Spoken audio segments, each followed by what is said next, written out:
Greetings and salutations, folks. This is Lord Ryan here, and today, after screwing around with the options and all that, we are going to use our big brains to try to create our character, or Code Vein, which is coming out next week! So, I doubt people are going to show up, but, hey, I'm doing this, we're doing this, BC beat me to it, because I had work, so, yeah. So, let's do this. I don't think there's any combat though. I think it's just screwing around with the character creation and making some crazy abominations. Long ago, the world was racked by a great disaster known as the Resurgence. Ooh. Looks like Babylon. The Resurgence corrupts everything it touches. Ooh. In the blink of an eye, the world changed. It's all shiny and the vast gold. Majority of humans and animals were transformed into vicious horrors. That's usually not good. It was not long before human society fell apart. In their place, rising from the shadows of history. That's funny because the six figures there. I was talking to BC. I was like, they look like freaking servants. Idris, the most You got Lancer, Caster, Archer, Saber right there. I guess a ruler in the middle. You sure this is not a fake Grand Order in disguise? Such as it was short-lived. As time passed, the seal gradually weakened, as all things must, and it neared a fatal failure. Yep. Because a scoop is spooky golden goop. Ago, a great battle was waged. Revenants fought desperately in an attempt to restore the strength of the seal. I like how they're all like Many knight brave pieces, revenants, though. In fact, Like, the obviously very pawns. met their end in this battle, which we now call the upheaval. The heroes of that conflict managed to reseal the Resurgence in a great, moon-like shell that hangs in the sky. Today we honor them and their memory as heroes for their noble sacrifice. That's totally not Even going to now, backfire. Calamity itself is held at bay by the mighty seal of the Luna Rapaces, which devours the life force of those heroes. Sounds like a shitty And now, trade-off. And now...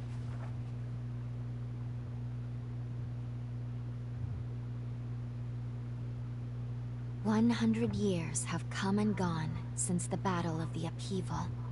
And one day, when those heroes' strength is spent, this world will... Whoa. Hi. Lu, it's time.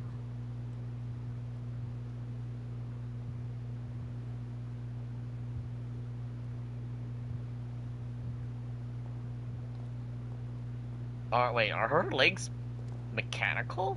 Okay, that's kind of different. Interesting, but big woman! Hello there. Can you hear me? It's alright. Don't worry. There's no need to rush, okay? So, do you think you can remember what you looked like? Not really, no.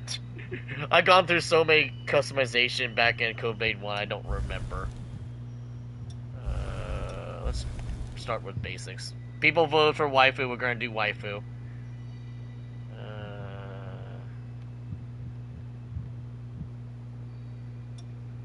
Let's see your height. Let's see, what's the defaults look like?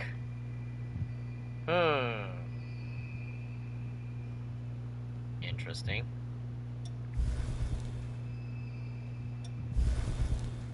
Okay.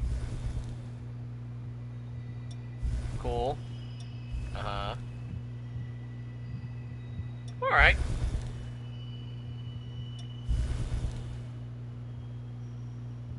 Wait, what's that on her back?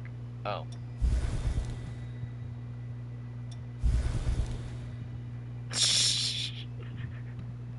Yeah, the last thing I need is a Mr. Booyah run. That's gonna be funny. I don't think you actually can punch things in this game.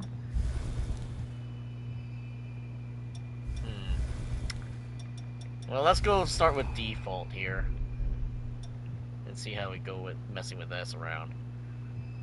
Unfortunately, there's no music playing, and I'm actually was tempted to just spam Code Vein 1 OST just because it's just very, quiet. But, let me see here. Uh...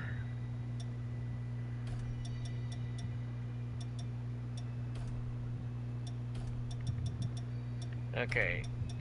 So, since people are going to be watching this in the future, Waifu usually has a fair complexion, but the problem is all of these kind of look the same to me because I might be literally. I have a problem looking at colors, and I've been having that issue since trying to figure stuff out.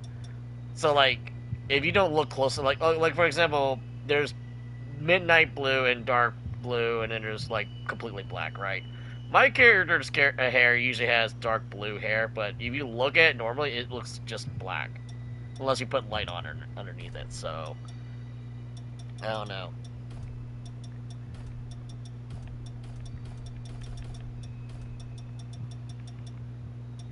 Me don't know difference. I cannot tell. Let's see here. Environment. Ah, my eyes!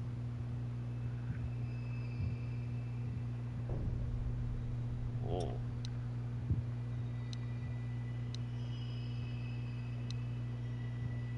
Well, that's one way of doing it.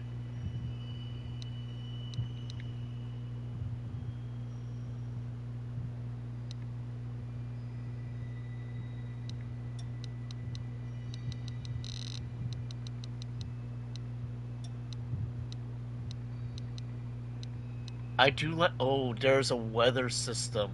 Oh no, there is a weather system. Oh god, that's gonna be fucking cool. Dude, you could change the hour and minute just to focus on the angle of the sun. That's insane.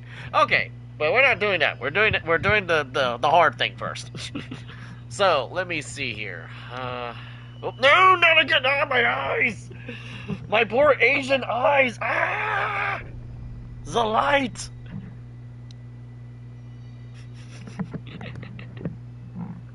Alright, so we fiddled with the environment enough, so I think we're just gonna go with this for default. Okay. Voice! One of the most important aspects. Don't make me... No freaking words! I think the last time they used words! Oh, that's a dude.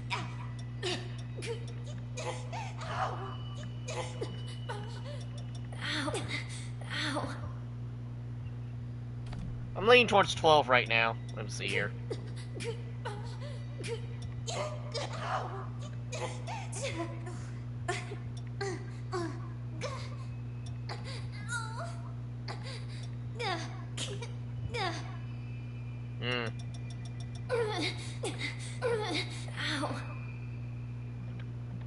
Oh, no wonder I didn't see the taking damage part. Is there a random one? There's no random.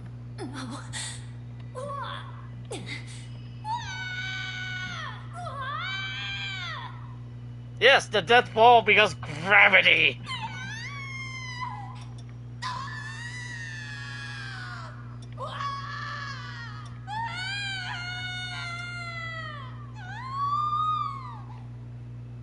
That doesn't sound like falling. That sounds like something else.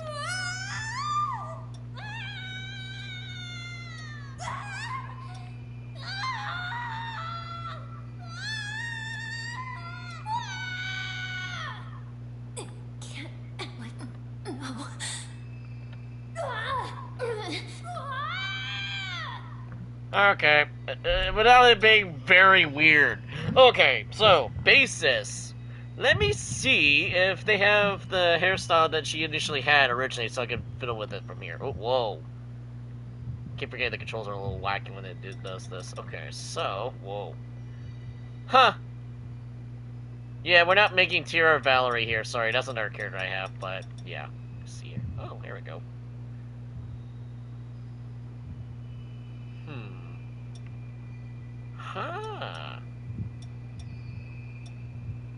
you know what? This is actually damn close to what her original hairstyle was, except I don't think they think we had this? I'm not too sure. Okay, scaling. Ooh, hair volume. Base length. Ah. Dude! My God! I can't just sideburns. No, but oh, dude,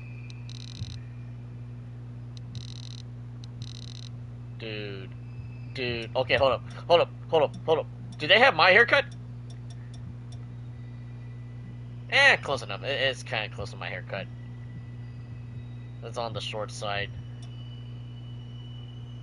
Yeah, they do have my haircut, so I could totally make my own character. Okay, let's see here. Face color, let's see here. How do I make that brown golden color? Let's see here.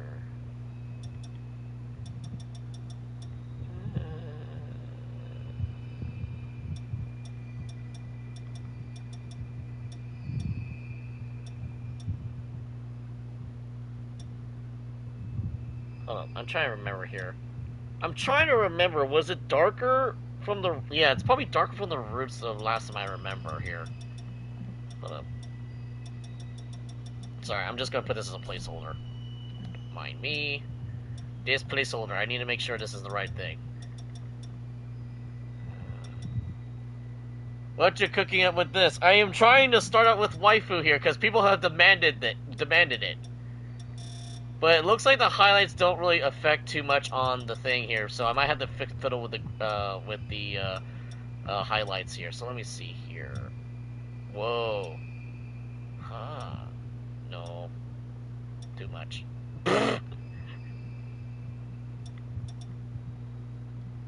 Yeah, they've gone out of their way with the customization. It's pretty insane. I'm trying to remember here, because I'm going off of my memory based off Code Vein 1, because they already have her hairstyle by default, so I don't have to add or fiddle with anything. This is kind of close to it, even though the side of her hair is a little bit too much, and her ears are technically visible, at least the way I drew it. But oh no. Oh no! You can totally make Death the Kid in this game! You can totally make Death the Kid! Oh no! Someone makes Death the Kid! Someone! Hurry! Okay, I'm just going through all the options here, but it looks... Oh god, that's way too much blonde! Oh no! I really wish you could... Okay, you can adjust this, so let's see here. Hold on. Let's get a basis here.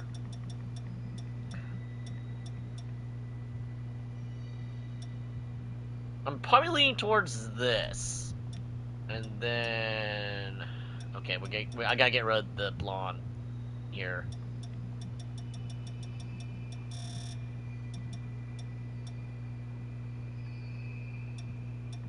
Or maybe it is, but it's not blonde.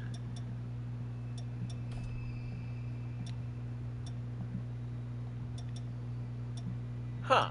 It's a lot. I don't know, it's a lot darker than I was expecting. Now it looks like ash.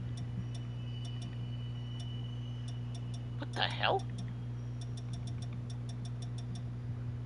Confused. Yeah, see, the darker brown has a lot more contrast in it, versus this is way pale. Well, no, okay. This has more contrast in it, so it's like, okay, it's a little different.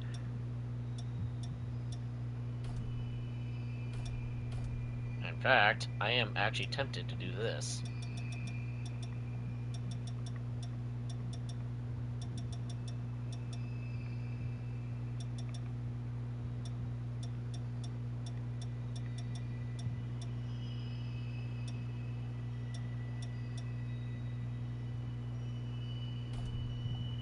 Okay. Curls. I don't want girl. Oh no! Oh noes! Oh noes! Oh noes! Oh noes! Oh noes! Oh noes! Oh noes! Hair shine. Pierces are still the same, but half of them from season aren't here, even though it's still devil. Who knows? It might be available for future updates. We won't know. Yeah, we can always give her the can always give her the God Eater treatment and make it super shiny. Who knows? Maybe it's so shiny it illuminates in the darkness. Okay, let's see here. Face.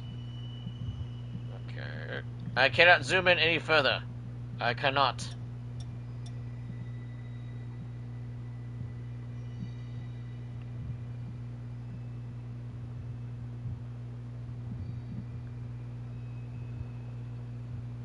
Use camera. I cannot like tilt it, unfortunately.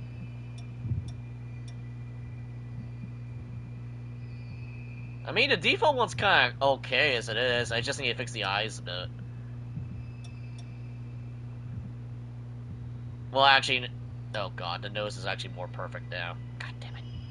Okay, I just need to fix the eyes. Nope. Nope. Yeah, we're going with this one. We're gonna have to fix the nose, though. Or the eyeballs. The eyes!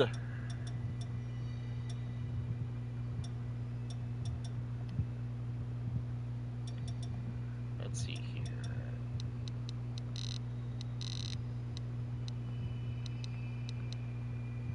This is remind me of the weird stuff from Dynasty Warriors. Let's see here. You gotta have big anime eyes, and meanwhile you haven't touched God Eater. I know, man. It's gonna be like an endless joke. Let's see here. Ear angle. I don't think you can see her ears. I don't think that's gonna be useful. Teeth? Is it teeth? Oh no. Oh no. Someone's gonna make Ellen Joe out of this. Is that supposed to be braces? Yeah, you could totally make Ellen Joe. You could totally make what's his name? Yeah, you got shark teeth.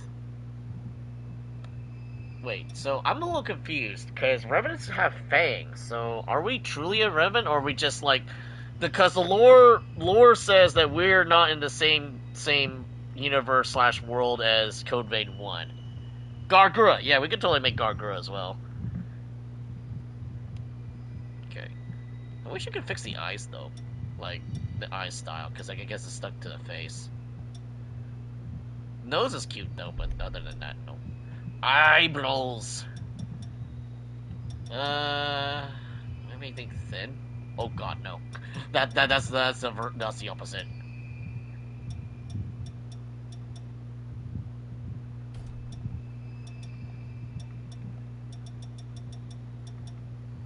Anything darker than black? I just realized I made an unintentional anime joke. No, I meant like actual dark. Okay, so angle, eye position. Oh, well, can't go any further than that, I guess.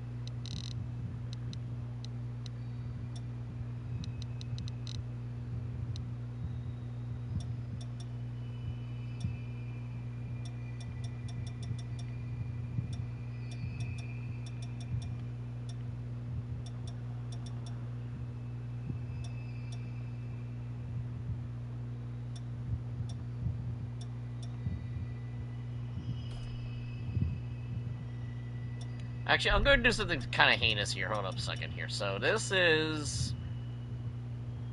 What? 4, 5, 6, 7, 8, 9, 10, 11, 12, 13, 14, 15. Or I could just do that. Hold up. I'm going to do something slightly cursed. Bear with me. I just need to have a better view of what I'm looking at. Yeah, it looks okay.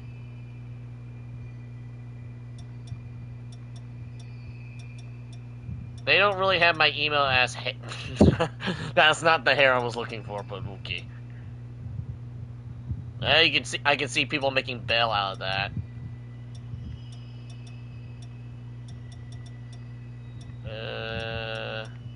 Probably Yang from Ruby. Probably winter out one of these, or they might have to make the extension out of it. I'm not too sure.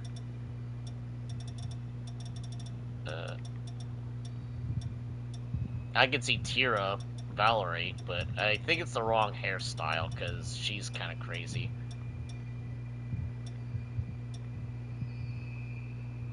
Wait, I could go back, right? Hold on, let me see here. There is an option for me to go backwards, but no, that's a camera. Never mind. The camera does not help me. It has betrayed my trust.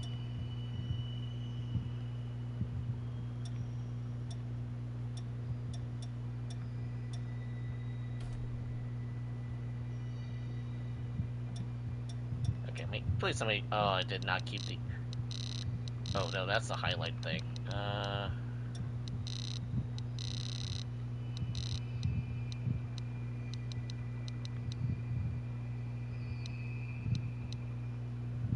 You know what's really funny? I feel if it wasn't for Waifu, I feel like I'm making Kira Yamato from Gundam. Because he also has brown fucking hair. Let's see here. Oh no! I should not have this power. All right, I'm leaving that alone.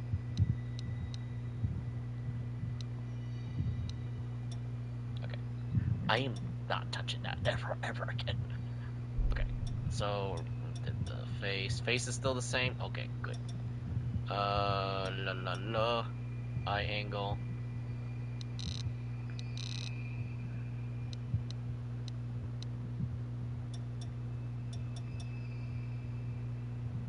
Ear pointiness? Yeah, you're not gonna see any of that. I was gonna say, is like, you're not gonna see any of that. Okay, so eyebrows, we, did, yeah. Because the, let's see here. Heterochromia, nah. Pupils.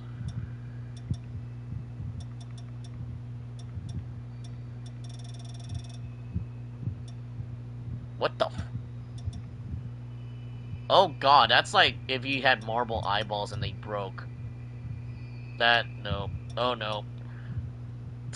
Ironically, the Sauron one does not look that intimidating. Oh no, sparkling eyeballs. That looks like she's blind.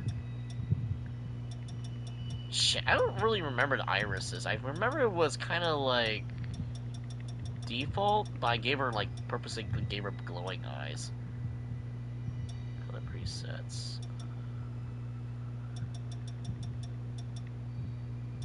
Bleh.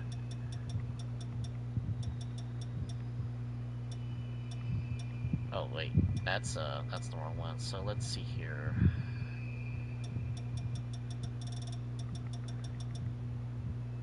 Night sky. Oh no, they did it. They had my midnight blue. They had my midnight blue. Oh shit. Okay.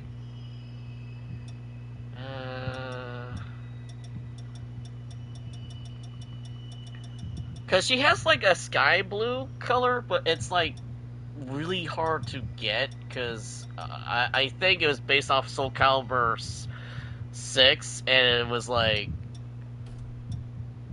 okay, let's do it like that, and it's really hard to get to. What's this? Whoa. Whoa!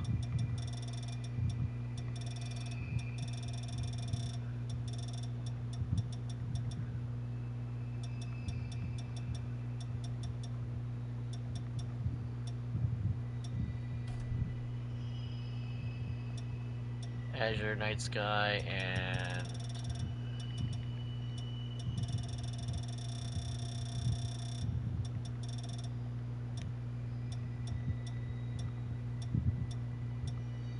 highlights.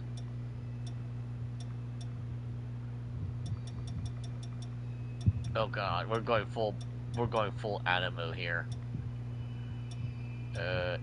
Oh no, no! I just want basic. I want normalcy.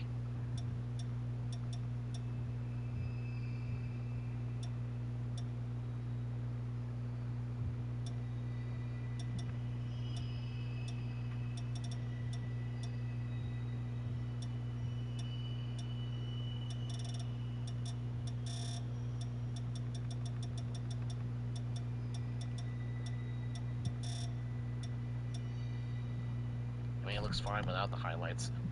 Okay, the eyeball itself. Oh, that's the. Oh, okay, that's different. Advanced settings. No, I think the iris is already big enough as is. It shouldn't be any bigger. Cat eyes.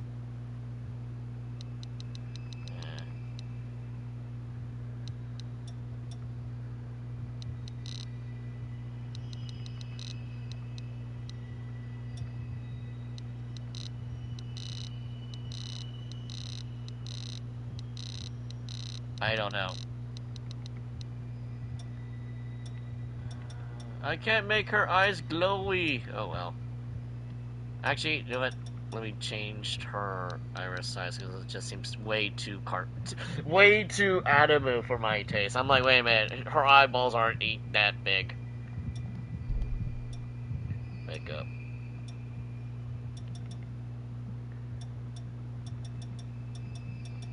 Hey, if I'm gonna die fighting, might as well look good, right? Might as well look good. Nail polish? Really? Nail polish?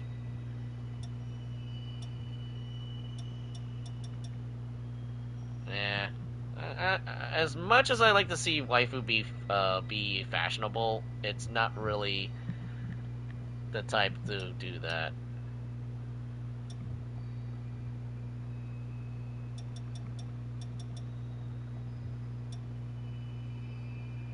Also, don't mind me creating Nero.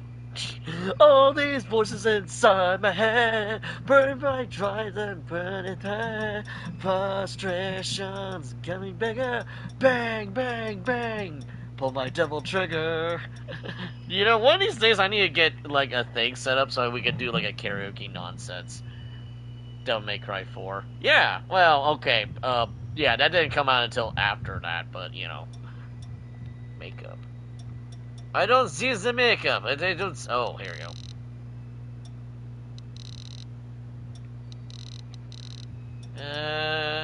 Eyeshadow. Can I make it?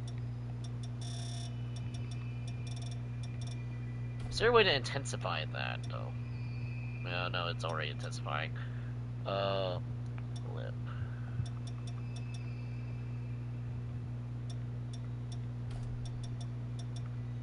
Yeah, waifu is pretty normal, to say the least. Because the idea is that she's supposed to be a goddess in OC stuff, so she's already like a natural beauty, but she's not like a dead drop gorgeous like I don't know Venus or something. Ironically, to her nature. Scars, none. Paint,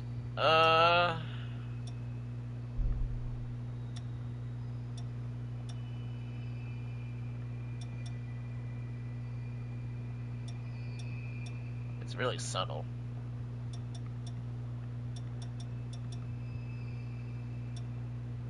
It is really subtle.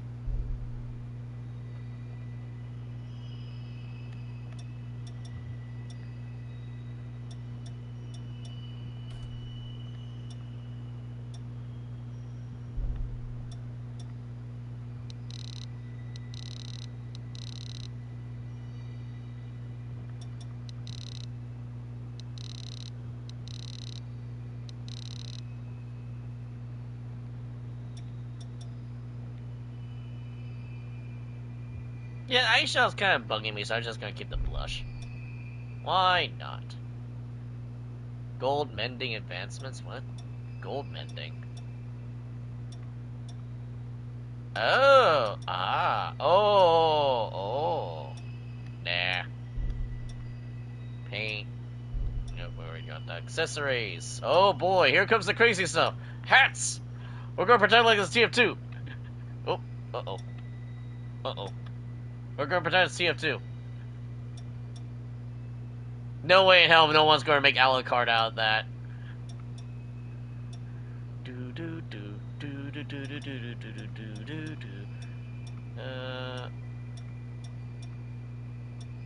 Oh, interesting. I like it how it actually adjusts the hair a little bit. That's funny.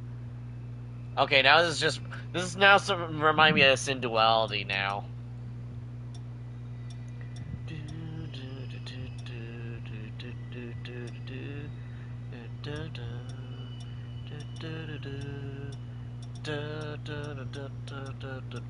Oh no, and you could totally make Nokadan.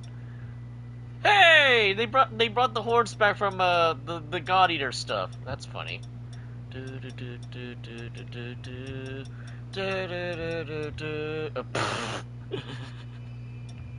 All I remember is Altria Santa. This is good civilization.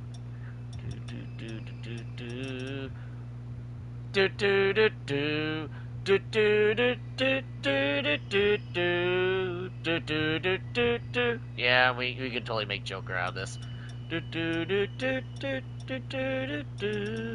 I can see. I already predict someone's gonna make Gojo right here. I don't know if he can do his haircut though. I know nothing about it. I can make my skull. Okay, I need to find a suit that has an outfit that has a tie, so I can make my skull thing later. Let's see here. Ooh, we have belt dagger. Interesting. Can we make it into a fucking sword?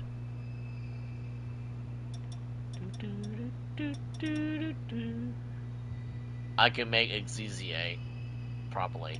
I don't know. Wait, what is this? Oh.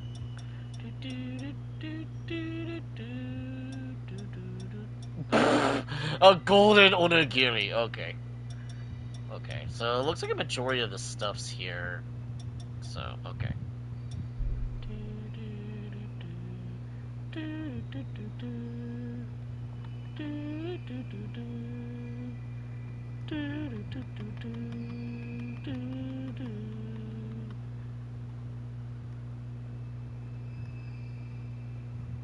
Okay, you cannot make it into a sword. You cannot make it any longer than that.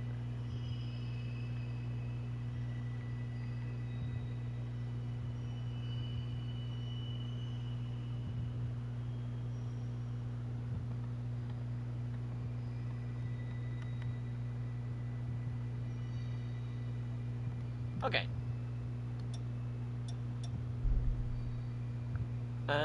Outfits. That I should have started with the outfits. Outfits aren't going to be a thing.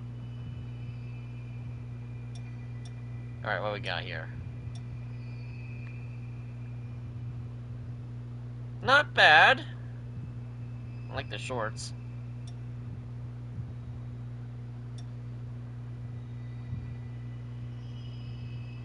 It looks like a combination of Louis' outfit and something else. Oh no. The only thing that's missing is the hoodie. You can totally make Ruby off of that. Oh.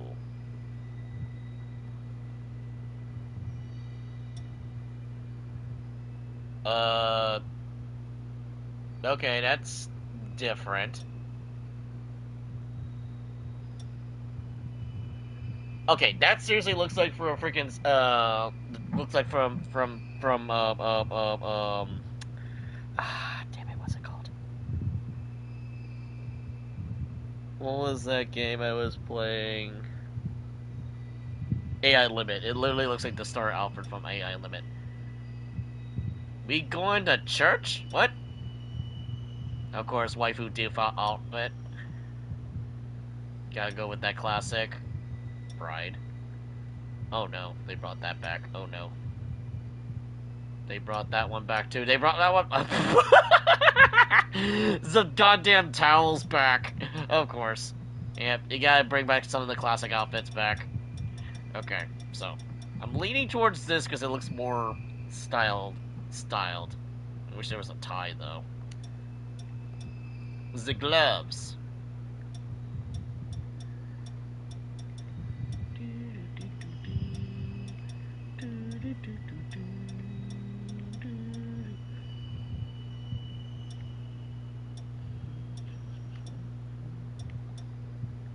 The boots. You could change your shoes. You could be schoolgirl in the middle of apocalypse. Okay, that's too crazy. Let's go for something more. That's punk. That's something I would probably wear. Oh god, you could go run barefoot. You could go run with the bare feet. Let's go with the combat boots with a knife. Mask color. Wait, what? I'm sorry, what? I was not expecting, Deathcore Krieg or the Plague Doctor. Or a Morning Mask. That literally looks like something from Fatal Bullet. Wait, what's the difference? Oh, okay.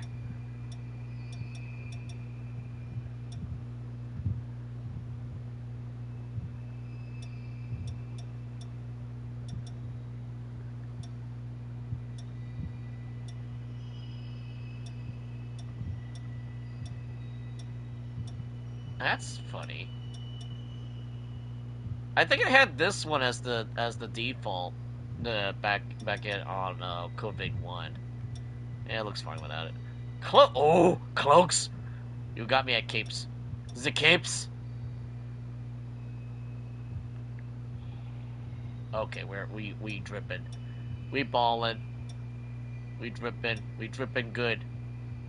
We got drip! We can totally play Code Vein again! It's Code Vein all over again!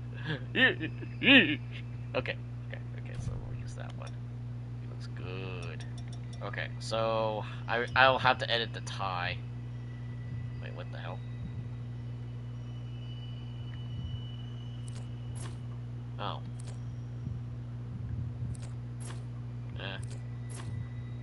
Eh.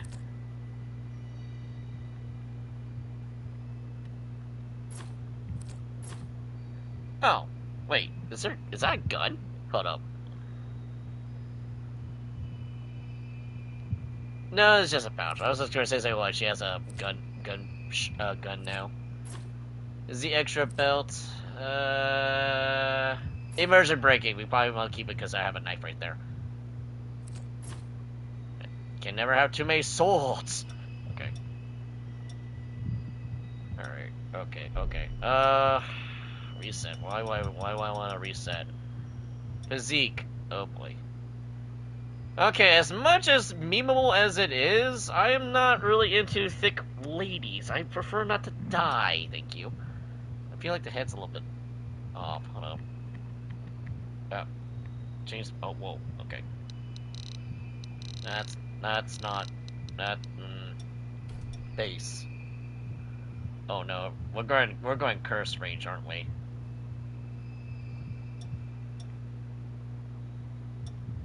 It's not as cursed as I thought it was going to be.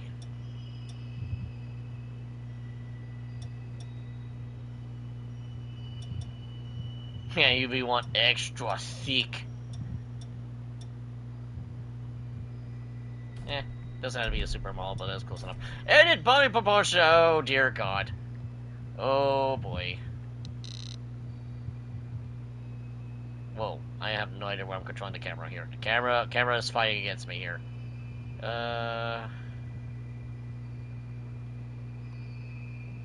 Yeah, shoulders.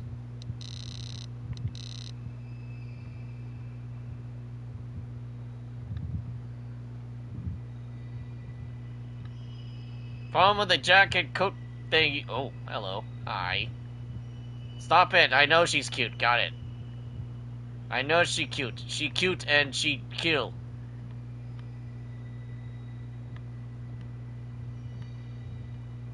God damn it. I already got a pose already.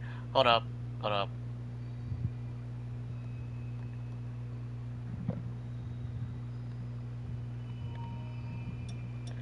Shoulders.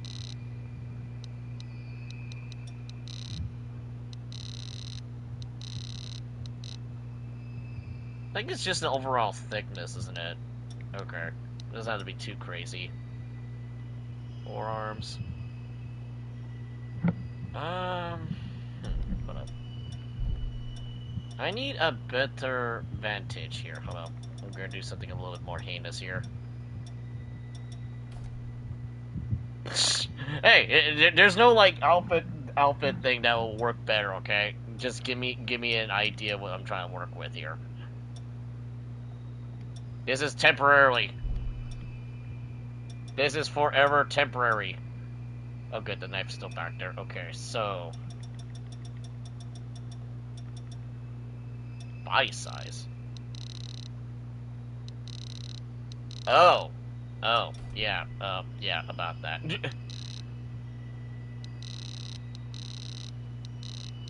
It doesn't look like it does anything after 10.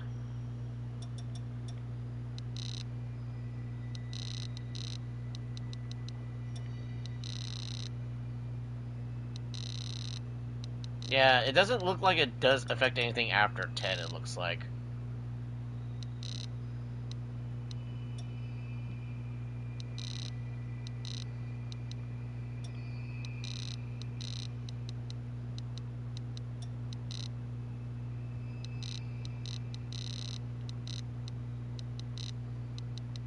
You're probably not going to be saying anything because she has a coat.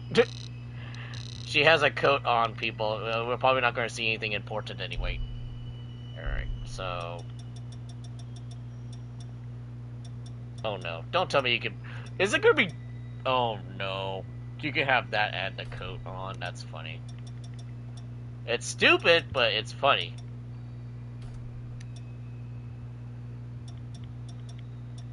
Okay, so it looks like I'm going to have to reset the thing here. The bullets have to be resetted again, sadly. Let's make it shorter, though. Okay, so, oh yeah, I forgot, I shall continue the Angry Man fighting chaos in CV2. I don't know, that's up to you.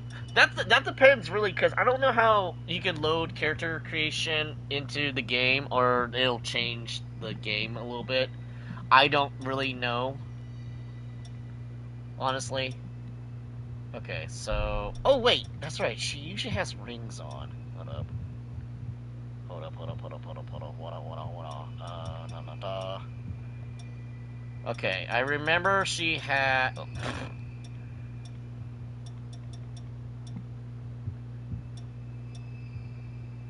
Eh, we could probably give her headphones. She does wear headphones. But it's not part of her whole thing here. Let me find... We had a, like, thing for the bracelet. No. I'm trying to remember.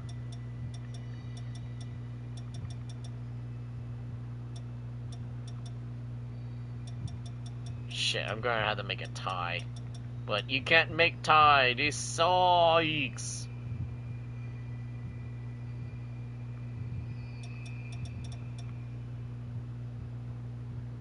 Alright, hold up. I'm gonna have to readjust that.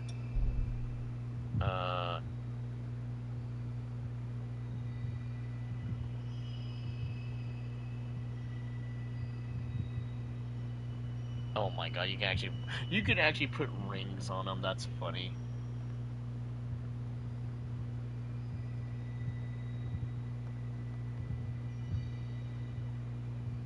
I can't see.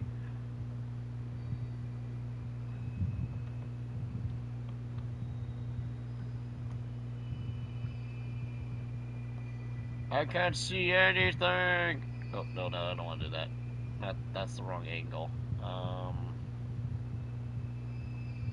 That is also a wrong angle. There we go. Because she always has, at least in Code Vein 1, I had this bracelet thing in a while. But it does not seem to obey. Okay. It does not have physics. What is this madness? There's no physics! Dude, did they nerf this? No. Wait a minute. Uh-oh. Change pose now! Nope, I think it got nerfed. The bracelet necklace thing got nerfed. Has no physics is dead here. Yeah, it has physics right there on the neck thing, but not on her wrist. That's sad. That sucks.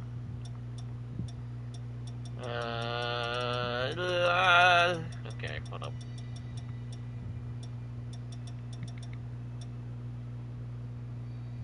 Ooh, I could totally do that. Do I have a regular rose that doesn't have the leaf, though?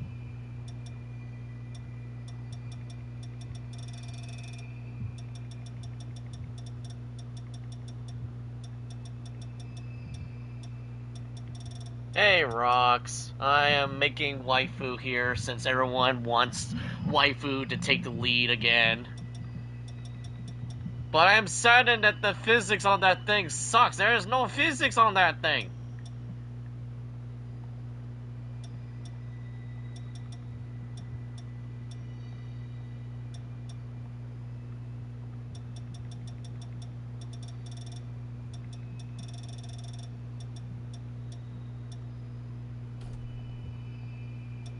I think last time I made it gold.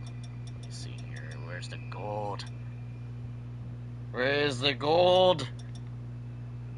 Oh, that's earth-based. Or maybe it is earth-based, I don't know.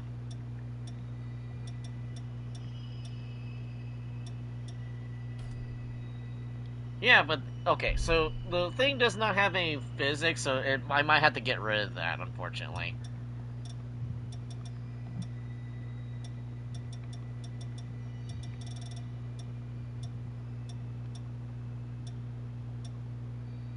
Oh yeah, so the headphones are definitely clipping. They are clipping. You know what? You know what's really funny? These headphones look like they are straight from Freedom Wars. Which, ironically, I think Bandai Namco got the rights for the remaster that we got earlier last year. Let's see here. Can I? Oh wait, hold up. I cannot change the size of it. Oh wait, no, I can't. Never mind.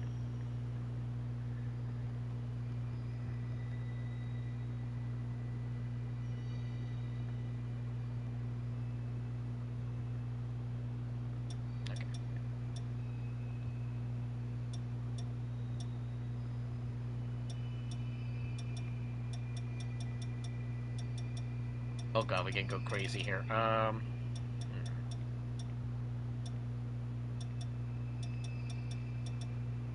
By the way, have you seen the sneak peek of the Honkai characters?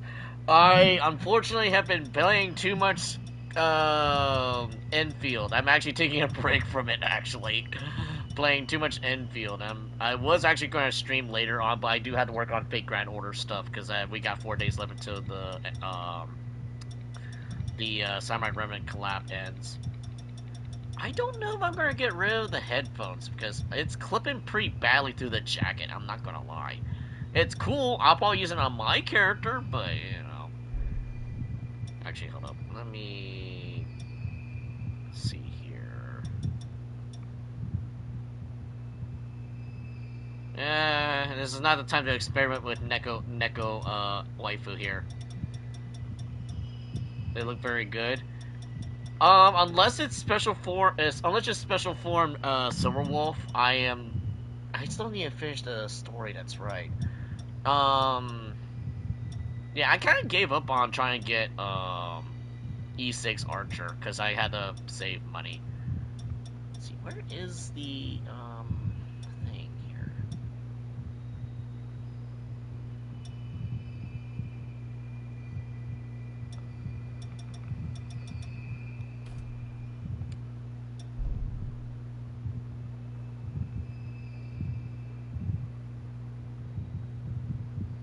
Let me see here, hold up.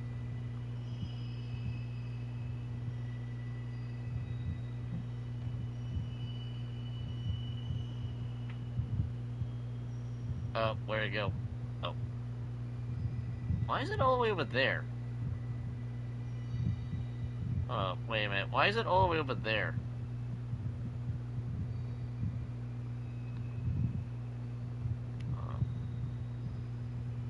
Chest. Not really, no. I still haven't even done the story yet about the whole Return to Punakuni Part 2. Or is it technically Part 3 now, since we went over there and did the whole shenanigans with Dr. Primitive. And then we came back again for the Fate collab. And then we came back again for Dahlia's thing. trying to... I don't... Okay, it's not big enough, so I don't think I can make it look like a tie. Okay,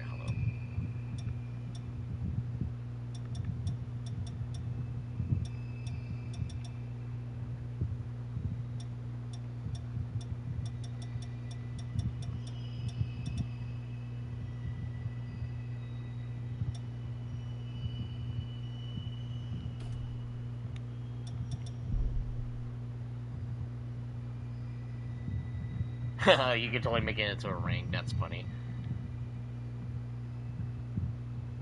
Well, you can barely see it on there. Let's see here.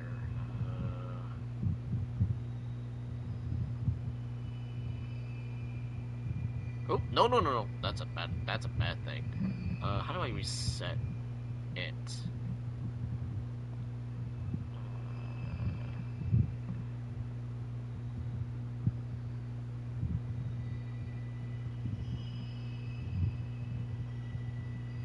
Oh, no, we're not making it any bigger than it needs to be.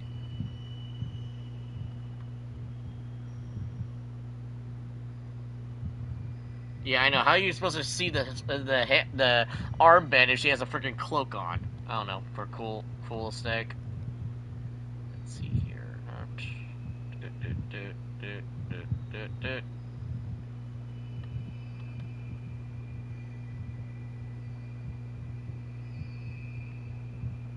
Okay.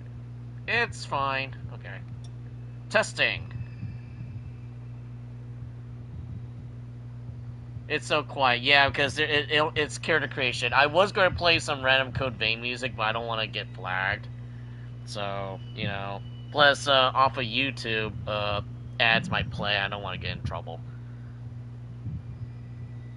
Actually, let me adjust it just a tad bit here. Yeah, because it's hitting the thing there. Okay.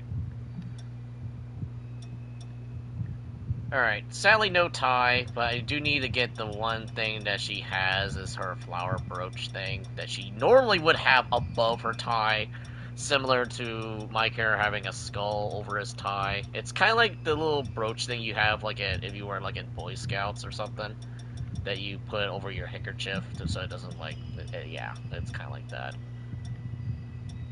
Where is it? Oh, I can always add that. That's always cool. Actually, hold on. I'm kind of curious. How big does this thing could be? I am curious. How big? How big? Oh. Okay. That's not too exciting. Let's see here.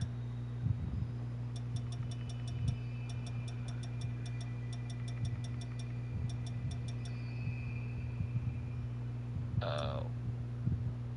Oh yeah, that has physics, but the stupid thing on her arm doesn't? Shenanigans. I call shenanigans. Where is it? Okay. I'm not a big fan of the whole heart, the whole leaf part, but yeah.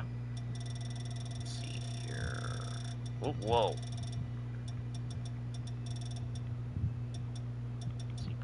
Pastel. Is there just a regular white? Like, just... Oh, we can always make an ivory. Monotone, no. Ashen Earth, maybe. We're definitely not using those.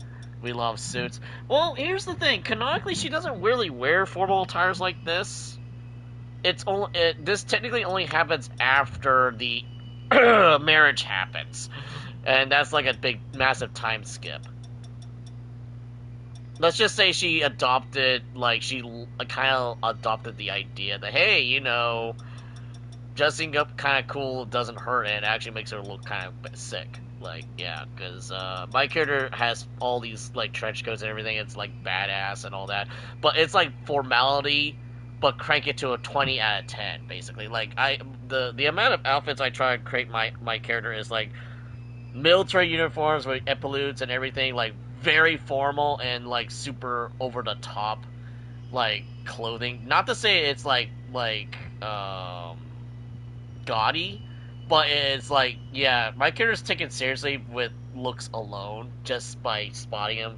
But it's like a lot of people don't really take him seriously because, you know, you see this 17-year-old with edgy midnight blue hair with this trench coat and everything, and people's like, hey, you know, you can't take him seriously. He just is like looks like some upstart, like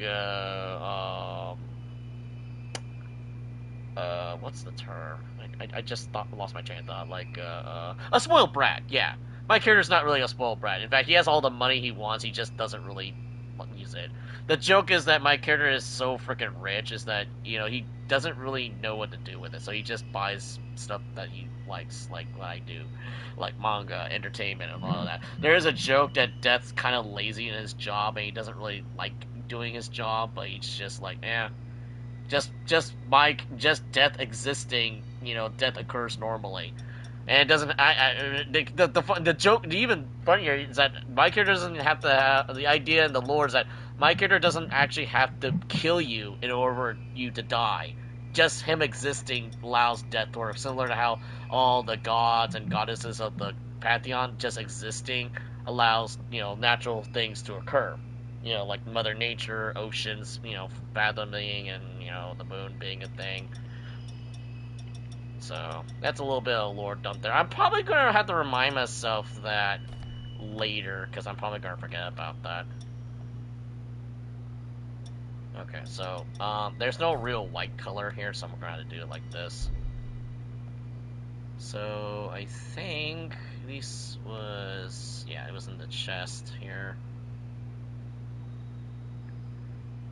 Because it's just right below where her neck is.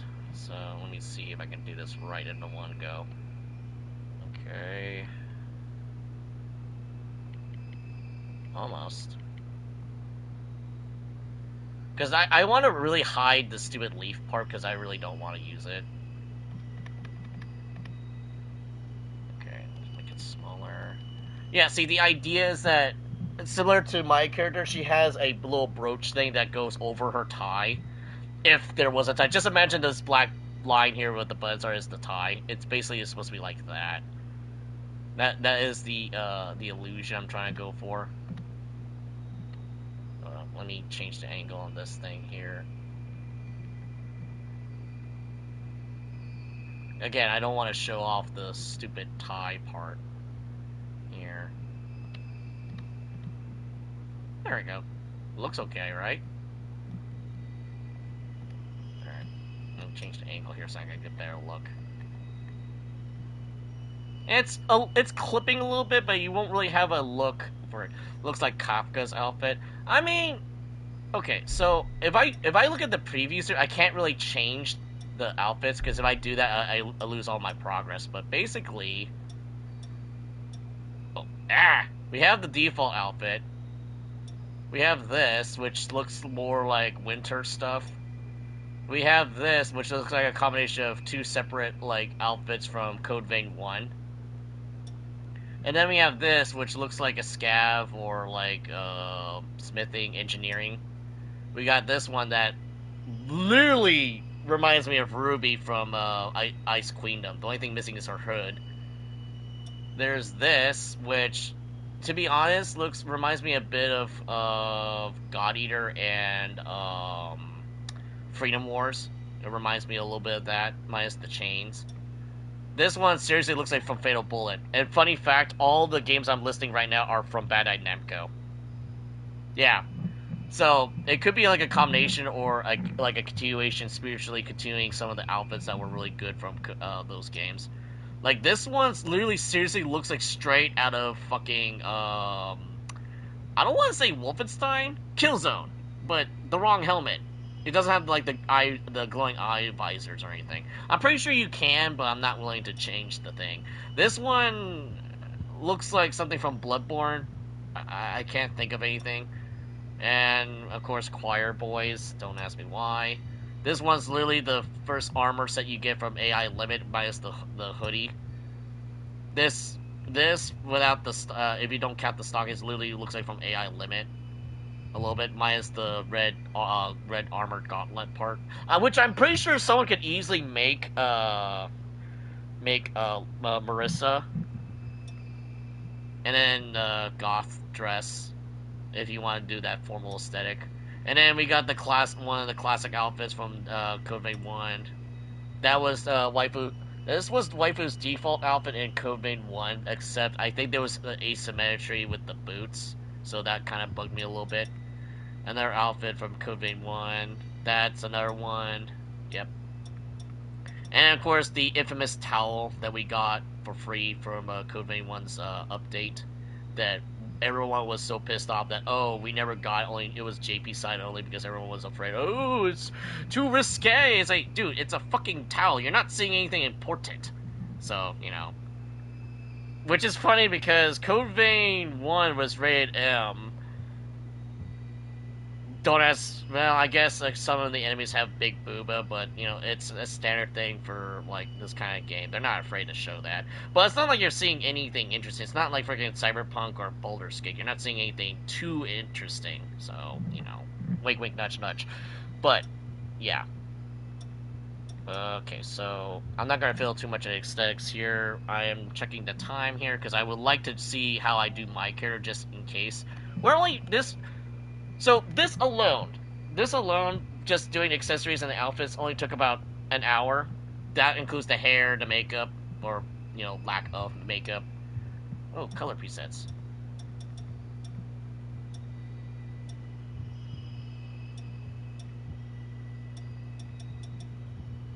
Too blue. I don't know why. It reminds me of something, but I can't think of it. Too much paint, monochrome.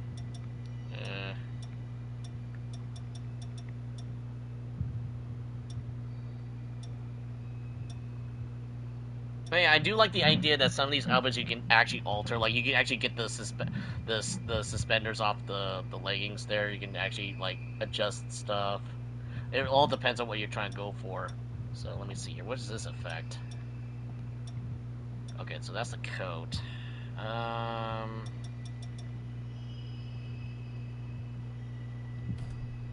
Because I think some pieces you can actually make them glow. Do they have that? Oh no. You can totally do that. You can totally do that. That's hilarious. Okay. We're not doing that though. Okay, so this one is probably the pants and everything, right? Oh. Well, that's unfortunate.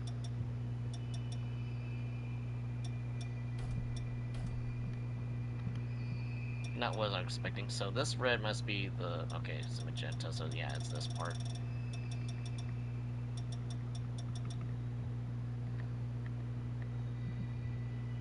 Oh, I forgot that I changed her expression by accident. Oops. I wish you could... because I think originally you could actually modify the eyes and eyes a little bit more. In fact, I'm probably going to do that just a tad bit, but yeah.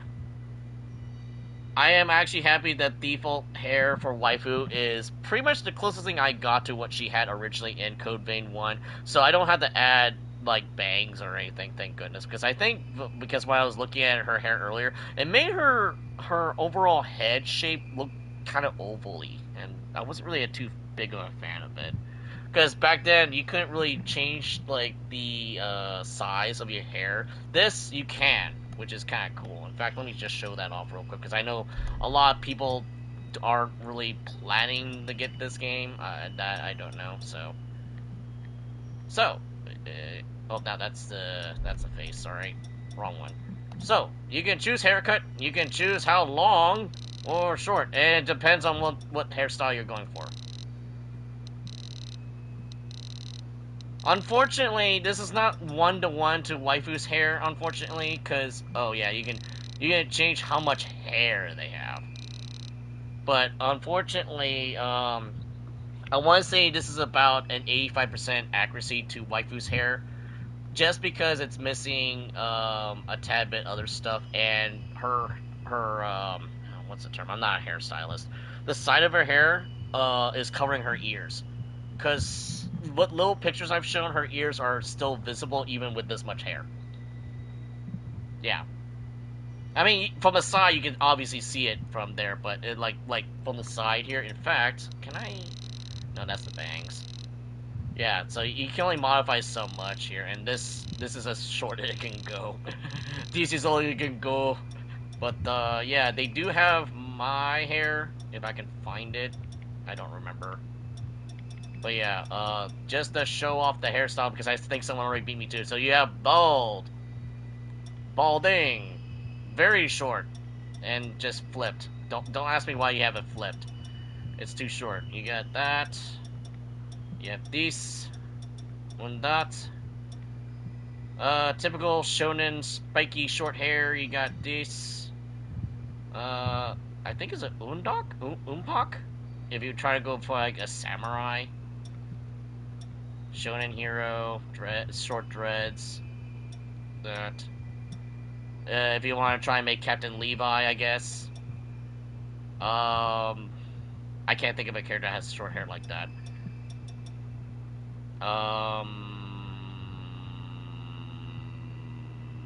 Yeah, I'm point blank on that character's hair. Yeah, it gets a little weird, and I guess you can make Titus from Final Fantasy from that, but though the hair's not spiky enough. So yeah, and here's the thing. So some of the hair pieces or the hairstyles, these are all defaults. Like this here, you could easily add extensions to the sides here to make it look like ponytails.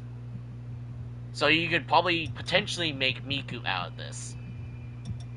And I think you can make Cloud if you try really, really hard. Yeah. I'm trying to remember which one I had for default I was going to use. I think it was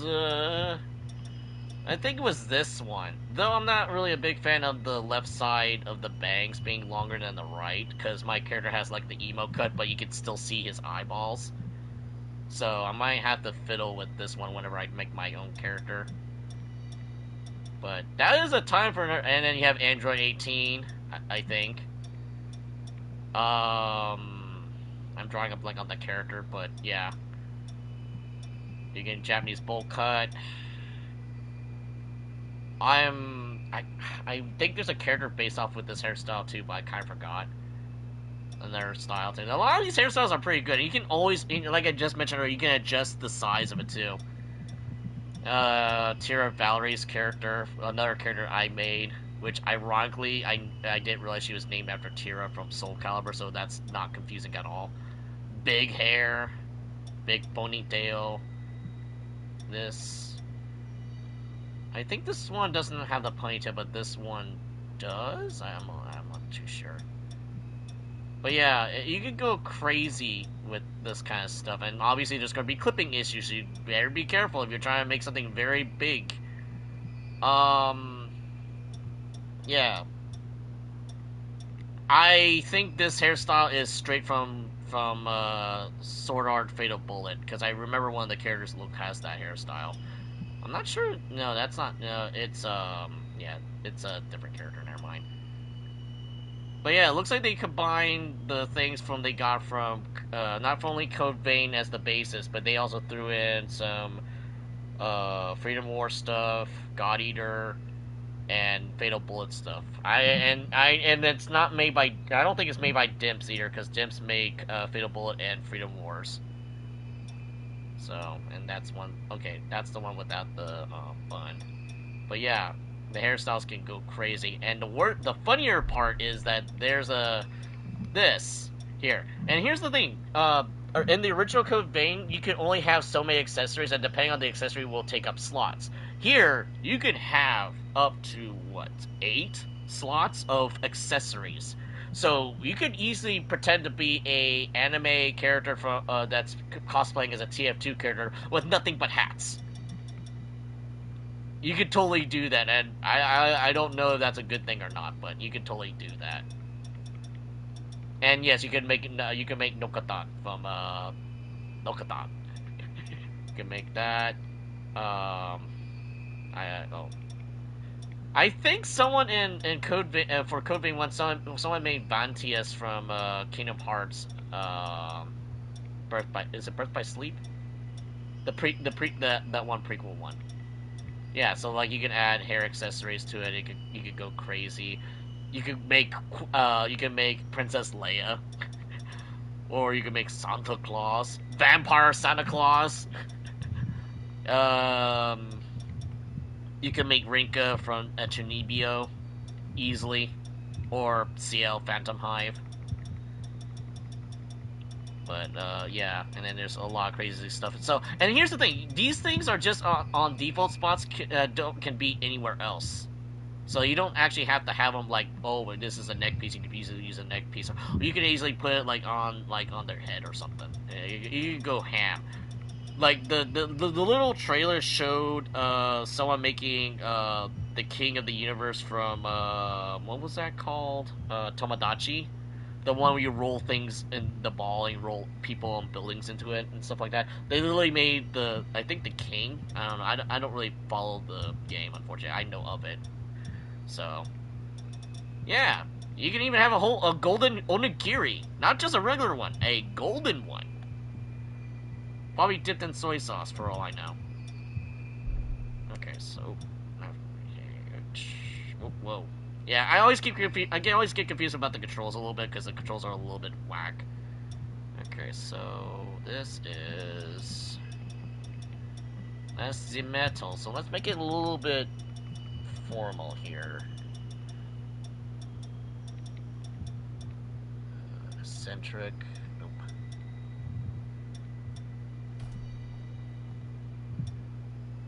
Okay, so it looks like I can't customize that part, but I can do something about it. We're not going too out of the weirdness here. Okay, and I think this is... Oh yeah, we can totally color it. Okay, never mind. I lied. Disregard that last part.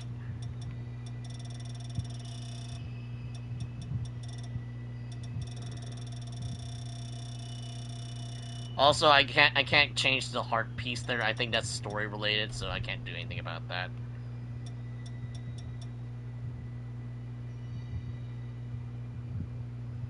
Let's see here. Where's that armband?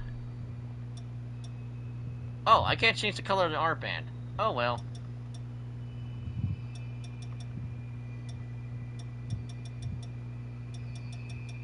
Too bad I can't. Too bad, because I would just reference it as Arcana.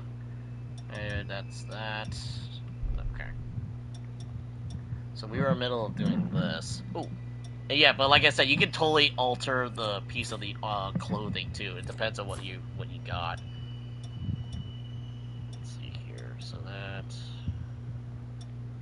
Oh wait, that's the stockings. That's right.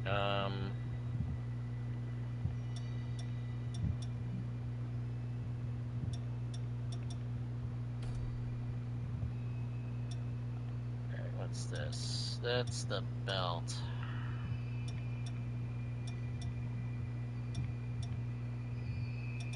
She does have a lot of white in her color scheme, but I don't want to sacrifice all of that for the belts, though. Well, it does give her the illusion that her tie is white. But it also changes the shin guards, or the knee guards.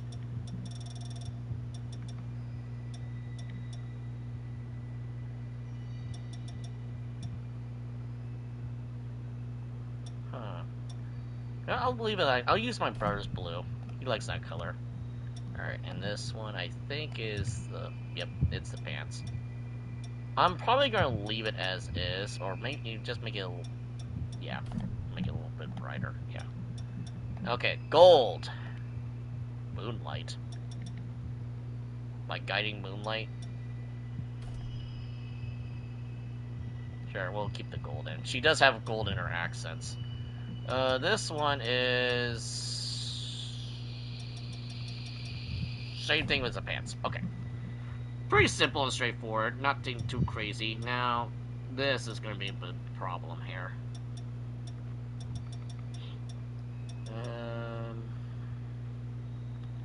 Actually, hold on. Let me check the options for gloves here.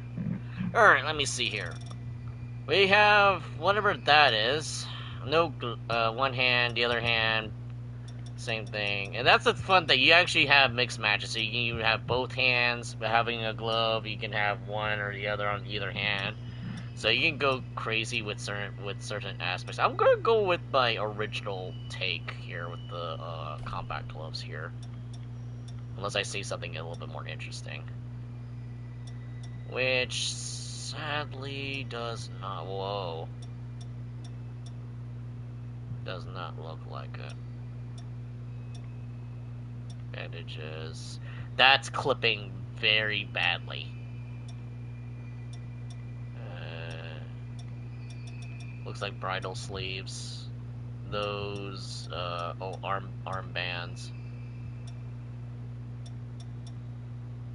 Yeah, you could try, I'm pretty sure someone could easily try to make Velvet Crow from Berseria, which ironically is coming out next month. Don't know if I'm gonna play it. I gotta finish, Xillia first and foremost, so, man, I still need to finish Symphomia. I still have it on my thing. But, yeah, I think I gave her blue gloves, actually. Let's see here. Yeah, Night Sky's gonna be her... it could be a little bit darker. Whoa. Too far. We can make them glow. We can make the gloves glow. That'd be kind of funny. No, actually, I believe Shenpai accidentally made her character's wings metallically gold. So whenever a cutscene plays, you can't see anything but this big golden thing is in the way, and the cutscene is blinding everybody's face. So yeah, accessories do affect like the scene if your character's in it. So unless you're going for shits and giggles and not caring for the story, go right ahead. Yeah, there we go. And then monotone. I think I had it as gold. I think. Don't remember. They don't give me the option. No. We had options. How dare you? Fine. This is as gold as it'll ever get. Okay, there's nothing there. Zip boots. Keep forgetting about the options. I'm watching Gachi Akuta. Did I pronounce that right? Gachi Akuta? I'm sorry, my Nihon is pretty bad. Even though I do get practice in. My Nihongo is pretty bad. Okay, so it looks like we're gonna use darker, like this kind of blue for darker parts of the clothes, and then lighter blue on like her shirt and stuff. What's this one? This is. I am actually tempted to leave it as is. I mean, it's just. Ooh, it's nobody's gonna look at the bottom of it. Kind of had a hard time saying it too. Dub or sub, because usually the dub they'll probably have a hard time saying it too.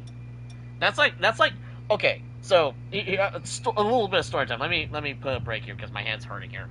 So, story for time.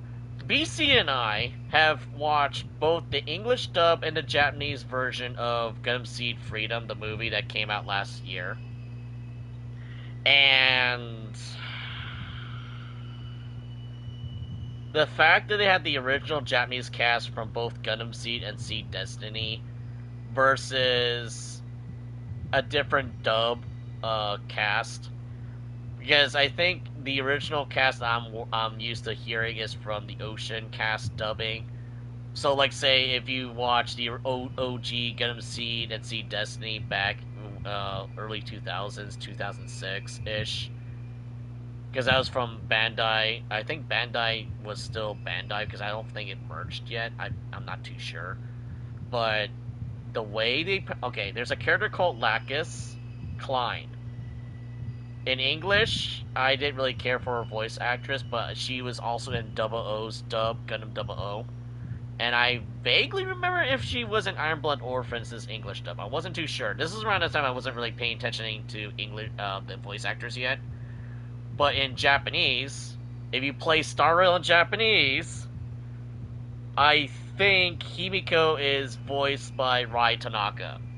Now, Rai Tanaka also voices Neptune in Japanese in Neptunia. She's also Lacus Klein in Japanese. Yeah. And ironically, Luna Maria Hawk in Gundam Seed Destiny is voiced in Japanese, is voiced by Maya Sakamoto, who also voices Jean and Jean Alter in Fate Grand Order, among other characters that I could probably think of on top of my head. Yeah. So, English dub. Ocean dub from the original Gundam Seed and Seed Destiny, they pronounce it as Lacus. As you can sound it out, is Lacus, Lacus, right? And every time I heard it in English, because we saw the Japanese version first, and then we saw the dub the second day. Every time they pronounce it as Lacus, I cringe. I'm like, why are you pronouncing her name like that? Because it sounds like Lacus, and it sounds like you're adding another syllable or another letter. It's Lacus, Lacus, Lacus, not Lacus. Because the way they're singing it in dub sounds like, instead of L-A-C, it sounds like an L-U-C. It's Lacus, not Lacus. Even the Japanese version, they pronounce it as Lacus, Lacus. I'm like, are we so bad that the Japanese are actually speaking English better than we are? And and here's the funny part: we are derived from the Englishmen from across the Atlantic. So I was like, what is going on? Now, don't get me wrong. I had straight B pluses in my English class. So me English good, me big brain. So that's my break. So that was the nonsense that me and BC had to deal with. So I'm like, why? You pronounce everyone else's names far. Oh, and another thing, and this is more like a joke than anything. Yamato, like Admiral Yamato from like World War II, right? The way they're pronouncing it in English dub sounds like Yamato. Like StarCraft 2 or StarCraft 1's Yamato cannon from the freaking battle cruisers. So every time they say Yamato or versus Yamato, because it's both spelled the same way, right? It's pronounced, either way, right? It's just like tomato. Every time I kept hearing Kira Yamato instead of Kira Yamato or Kira Yamato, it's like I'm expecting a battlecruiser from StarCraft just showing up randomly, and I'm like, what the hell? So, I don't know. It's not as weird as Waifu's OG name, because I named her during middle school, so it was like, okay, the idea is that Yukaire's name is not really meant to be spelled the way it is. It's supposed to be, it's spelled in a way that Radiant spells it, so it's supposed to be incoherent to, like, the English language or however it's pronounced. And also, it's supposed to be a play on words, because like I think I mentioned it a couple times, she's based off characters. I'm having a future post later anyway, but basically the name derives from Yuna and Kairi. Yuna from Final Fantasy X and Kairi from Kingdom Hearts. Those were my two childhood crushes at the time, by the time I was making Yukari at the time. Now, obviously, her spelling does not derive from, because if you type in her name, Yukiri, a lot of people have mispronounced it as Yukiri. Like some sort of, like, some sci-fi element. I'm like, no, because there's an implied A, Yukiri. Also, if you say it, it sounds like Yukari Takiba from Persona 3, which was also a childhood crush of mine. So it's like, yeah, I'm kind of using all three of those combined. But yeah. Obviously, none of them have this color scheme, so yeah, at least that helps. I don't have to worry about, hey, this character looks suspicious. They look like this character, or this one is this character. That's like saying Mr. Booyah is totally not Afro Samurai. I'm trying not to lose, like, legally, but it's like, yeah, it's not Mr. Booyah's his own thing. So I can barely see the blade, so I'm probably gonna leave the blade as is. I can barely see it. I don't think anyone's gonna see it in cutscene anyway. In fact, I'm pretty sure I'm just gonna keep it as is. Because it's like, it's not gonna really bug me too much. Okay. Now, fun part, the cape. I don't think we can add, like, pick fun, goofy pictures on her or anything, but let's see here. Cape-wise, I think she has enough white in her color scheme, so I'll try to use something more blue. Oh. Not Eldritch Horror. No, not Eldritch Horror, thank you. Not really my take, no.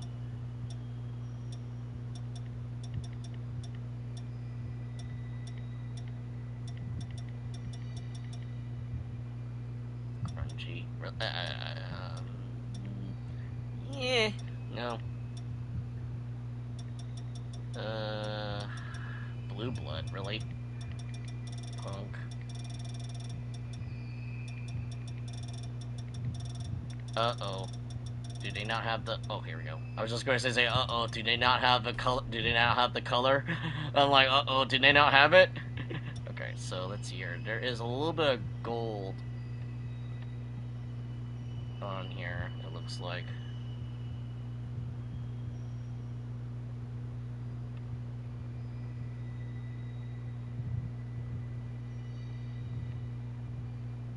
Character point of view, what?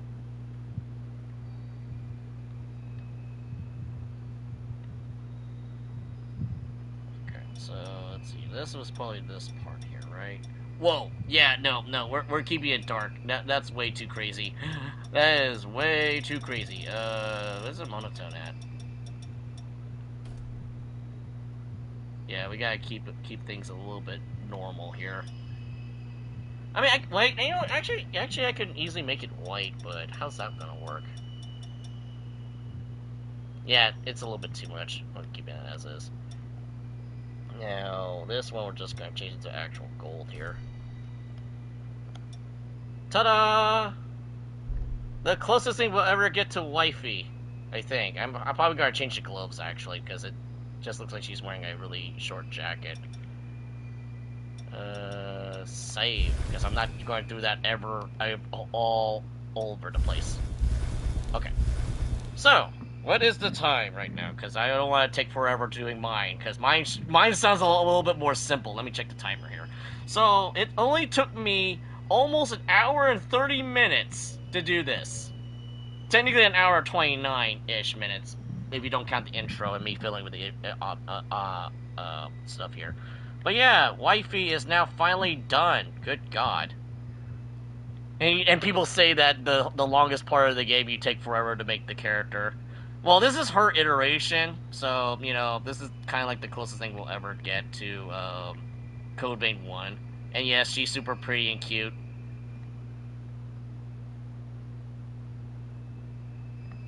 Yeah. A little bit of clipping issues, but that's an obvious thing. I could if they do add, because I know in Code Vein 1 they did, it's kind of relaxing. Yeah.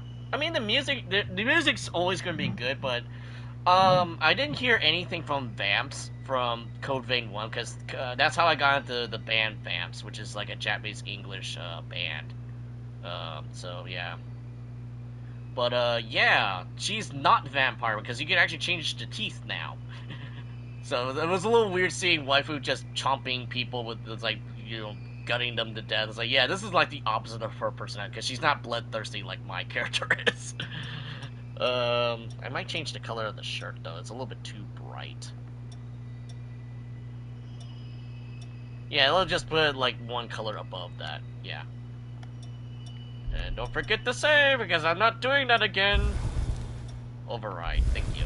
I'm not doing that again. I might add rings to her fingers, because she does canonically have magic rings in RPG that I do. Okay, so well, I that's not what I want to do. Nope. Okay, so reselect this appearance. Let's see what the male option looks like, because I'm kind of curious. Now, unfortunately, because you can reshape the size of your character, I can't really tell how tall waifu is. But let's see here. So, dude is about, let's see here, from the camera to all and say just a bit from the screen here. Oh yeah, he's tall. Okay, so we gotta adjust that. We gotta change that. I am skinny. I am skinny as hell.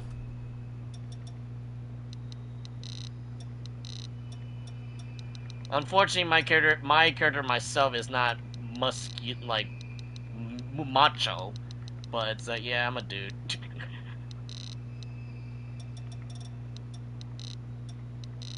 Just like in real life, I don't. Yeah.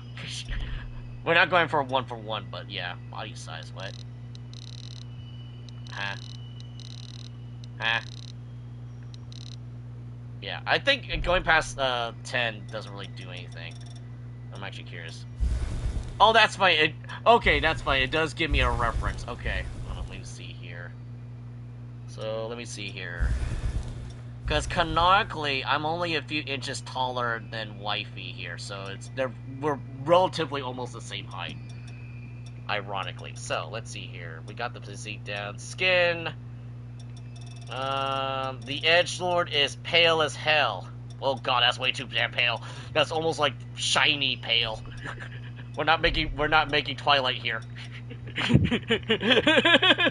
Okay, so let's see here. It can't end here. I'm done for. Why? How pathetic. What? I could barely hear that one. You gotta be kidding me. Too deep. It can't be. Way too deep. Here today.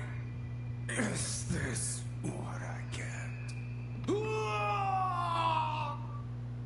Yeah, we're gonna hear that a lot.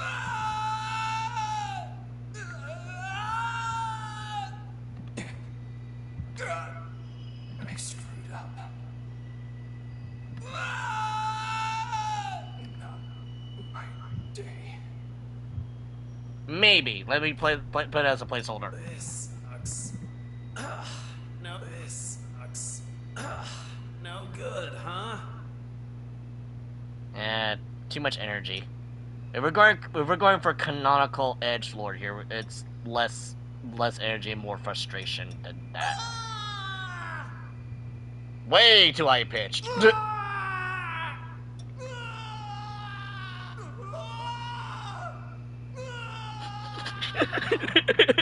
This remind me of the shit that they had in Soul Calibur 2 and 3 where you had like the voice lines, and you could go stupidly hilarious with all the voice lines by just pushing them all in representation and just talking gibberish.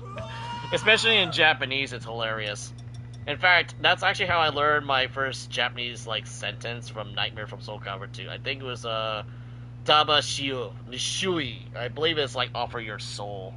It may not be 1-to-1, but I'm going off of what the subtitles were back when Namco did the Soul Calibur stuff.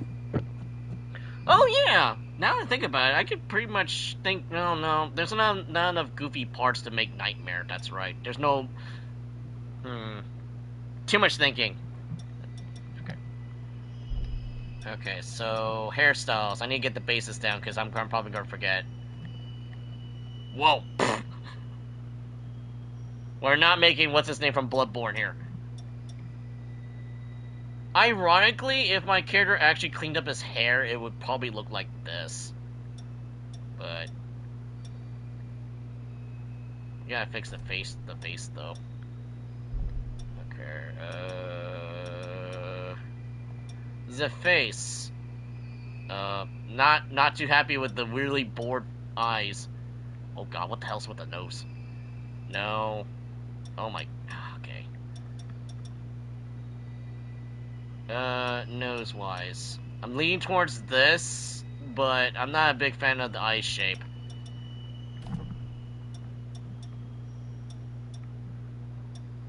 Okay. Let me get rid of the scar, because the scar is bugging me. Remove that.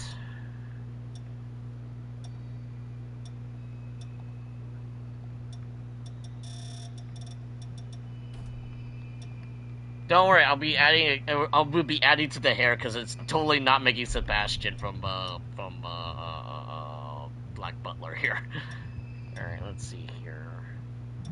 Can't adjust any of that.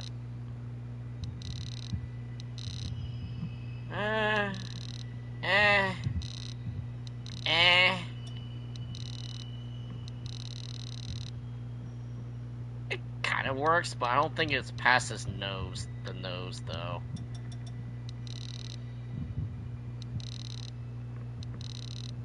It's long, but it's not that long, because you can still kind of see the nape.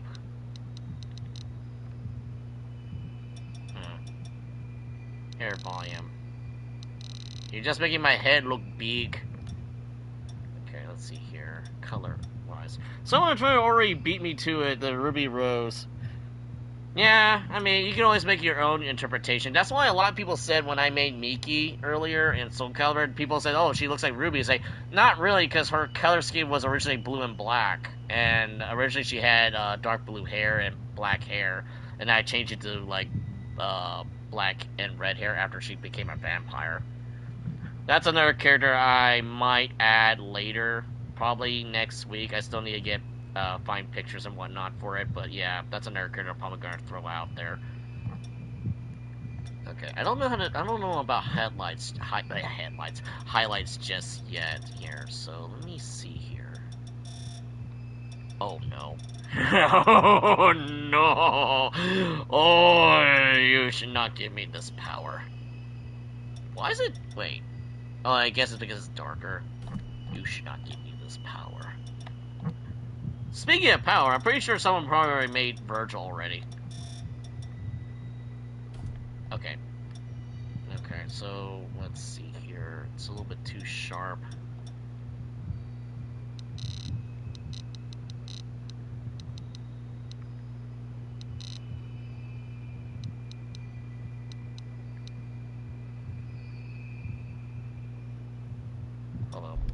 Hold up.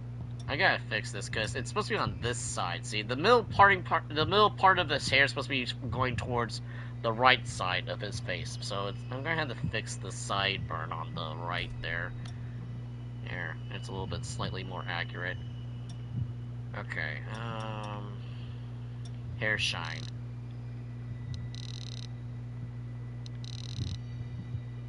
Yeah, sure, why not? Okay, face. Mouth. Wait, what? Wait, hold on. What? Huh? I'm confused. When was this thing? You mean it's... Oh, hold up. Please tell me it's saved. Yeah, thank God. I can always readjust that one. When the hell was this?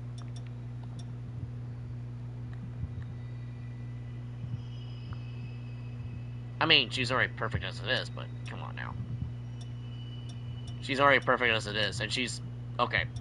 You know what? Here's the thing. I didn't know this was a thing while I was working on this, okay? You can check the stream. I did not know this was a thing. I probably didn't hover over it. But, yeah, she looks okay as she is. Waifu is already perfect as it is, so we cannot add more to the perfection. Alright, let's go back to this one here. I'm actually kind of glad it saved this side and then revert to the other side there. Uh-oh, okay. Whoa! Hello. It is I. Okay, so we can fix this a little bit here.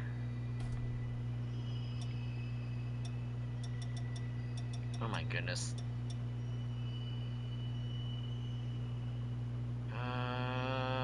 This is a little confusing because... Okay, hold on. Let me change... Oh, no, not the pose! Not dancing here. No dancing. Okay, so...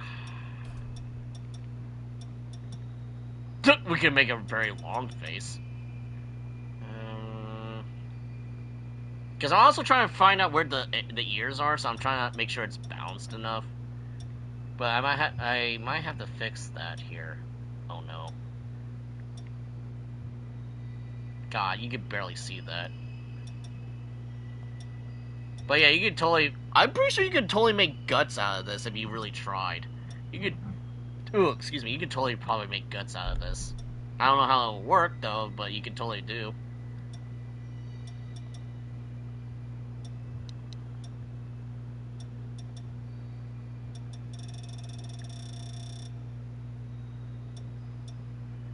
Wait, is it just me one of the eyebrows higher? Hold up.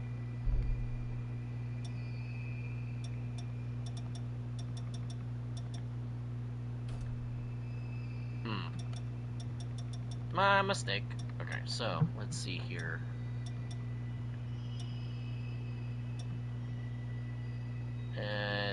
It's a bit too long.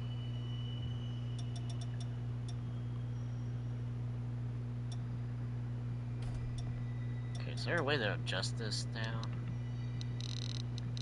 Nope, that's as far as it'll go.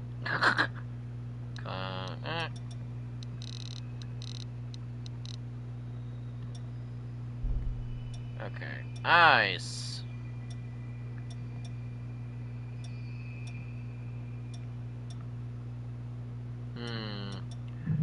See, the problem is that I didn't really think too much about my character's eyes other than the colors. Also, a new JJK episode comes out. Ah. I only know it from memes and shenanigans.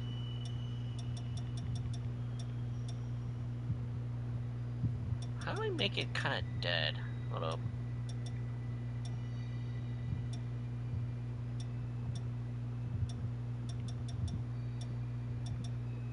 Oh god, yeah, you could totally make something crazy like this. Like full-blown vampire nonsense. But we're not doing that kind of nonsense. Let's see here. Man's eyes.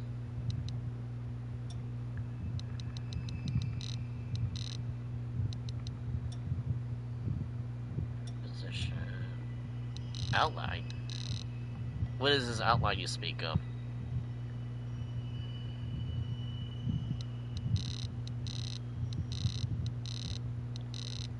I don't see this outline. I'll leave it as is, because I do not... Oh, iris outline. Again, I barely see any difference. Okay. Let's see here. How do I make it dead looking? Not like that. Hold up, we can get rid of the highlight here. Seeing as the Edgelord usually has dead eyes, you don't really see reflections off of it, but my eyes technically do glow, similar to Wifey here, but I don't remember how to do that. Alright, so...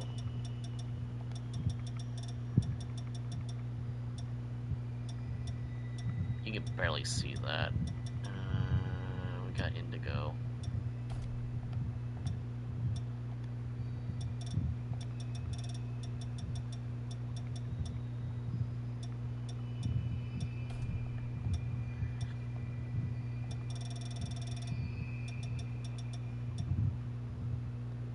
It's not as accurate because my character does have dark blue eyes, but it's not as bright as Wifey, so it does make sense. But this one's a little too dark.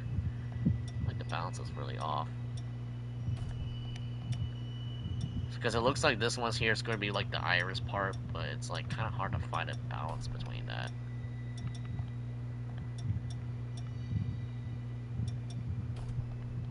Alright, what does it look like from far away? Yeah, you can't see that much at a distance here.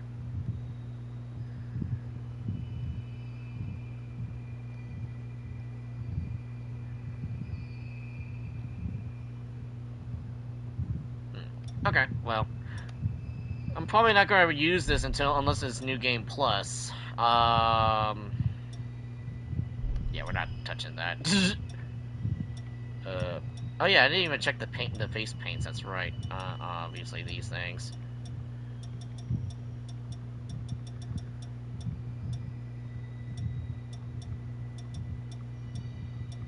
Yeah, you can totally go crazy with the makeup stuff.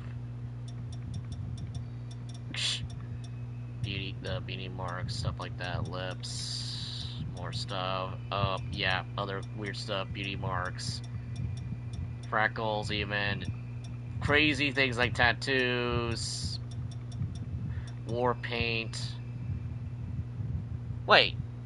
Oh no, I was just gonna say that's not the kanji of death. Hold up, I was gonna say wait a minute, that's the wrong kanji.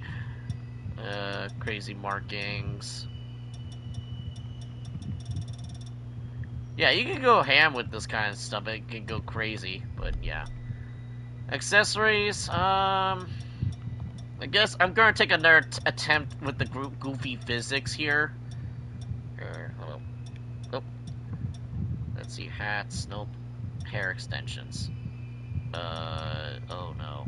Oh noes. Oh noes. Oh noes. Oh noes. Oh noes. Oh noes. Maybe. Hold up. I'm gonna have to readjust that.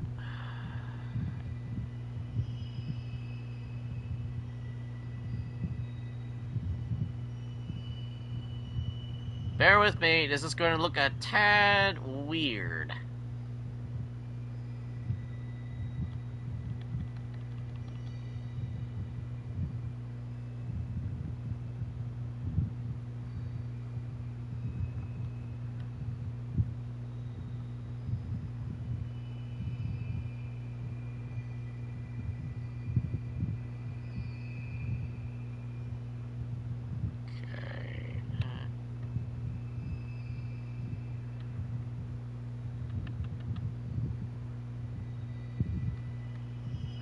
Change the angle a little bit.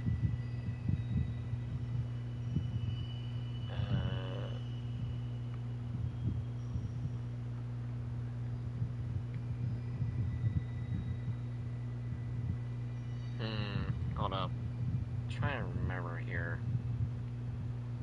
Because there's a way to turn it in a different way here, but it's kind of bugging me. Maybe I bring it up more.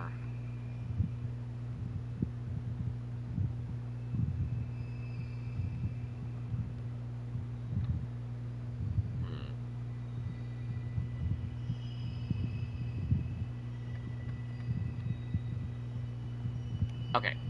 Bear with me. I'm just experimenting here.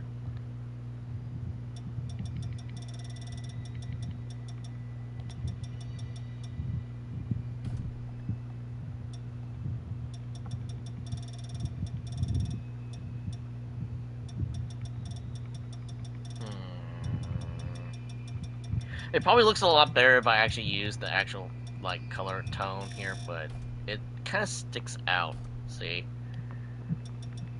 See, we got anything straighter, unfortunately, but it does not look like it. It's bugging me. Maybe this one? Yeah, hold on, let me change the color again, because it'll probably look a little bit natural if we have the actual color. Yeah, see, the male version has a tie, but the female one has... Well, actually, it might be the same thing. I'm not sure. The female version doesn't have the tie. So I wish they had an input on the tie part there. Oh, whoa. Nope, nope, nope, nope, nope, nope, nope. Okay, edit this bad boy. Oh no, that's rotating. Okay. I think my first issue is it was rotating for some reason. Okay, and then move this thing down.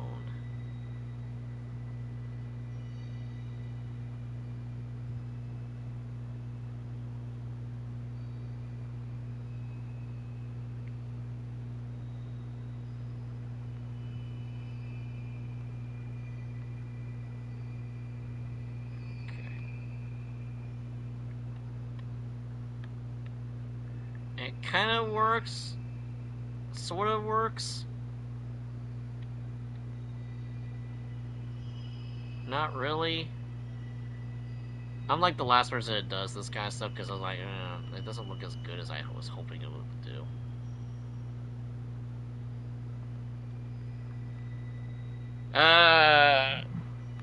You want my response in character or you want my response in real life?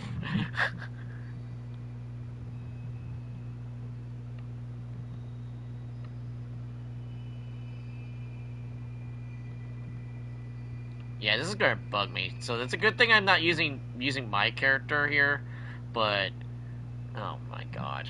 You're doing this for fan service, aren't you? My character would not use the word cute. So there's a recurring gag. I think someone made fun of it in middle school. You're not the first person that said that. On the initial design, my character went through like 4 different personality changes and race changes because originally it was supposed to be a fallen angel and a half demon. So the word cute would be the last thing to describe my character, especially with Kenji's dismay.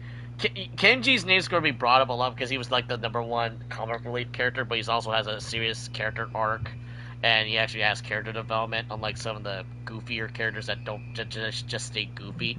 I mean, Kenji's character alone already stays goofy, but he's like, he has like an entire character arc. He becomes an actual like sort of dependable human being in a way, but it's like he's still kind of a goofball.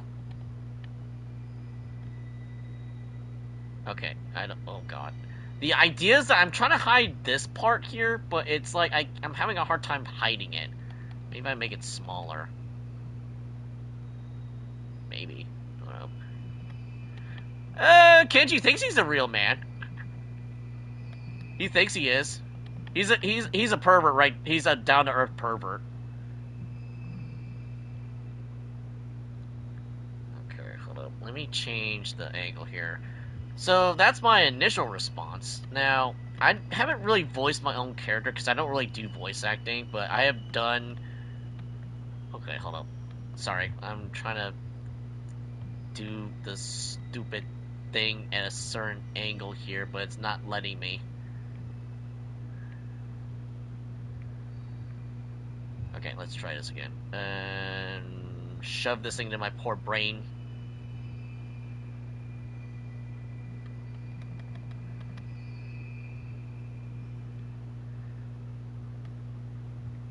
It kind of works a little bit. You see what I mean? It's a little bit unbalanced, but the thing is that it's so up there, you can kind of see it's just melding in my face. And if I push it out any further, it'll come out of the hair. So, let me see. Let me do it barely there.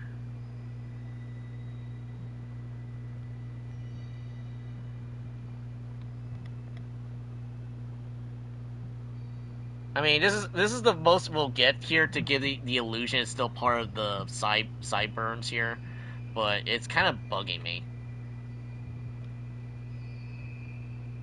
And here's the thing, Code Vein's character creation is not bad. It's actually pretty fucking good if you somehow get the idea how to make crazy shit. But, you know, at the end of the day, it's up to, you know, whatever you're trying to go for. Okay, so maybe if I move...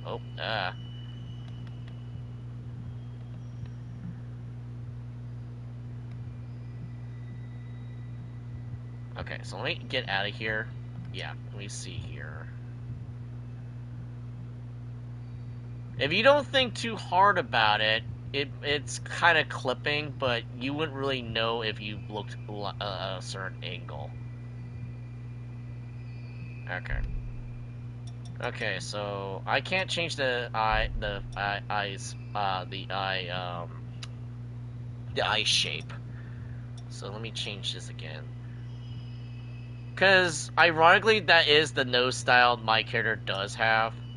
I don't want to make it like this, because that looks, well, I'm not a big fan of the mouth, to be honest. I'm not a big fan of the mouth.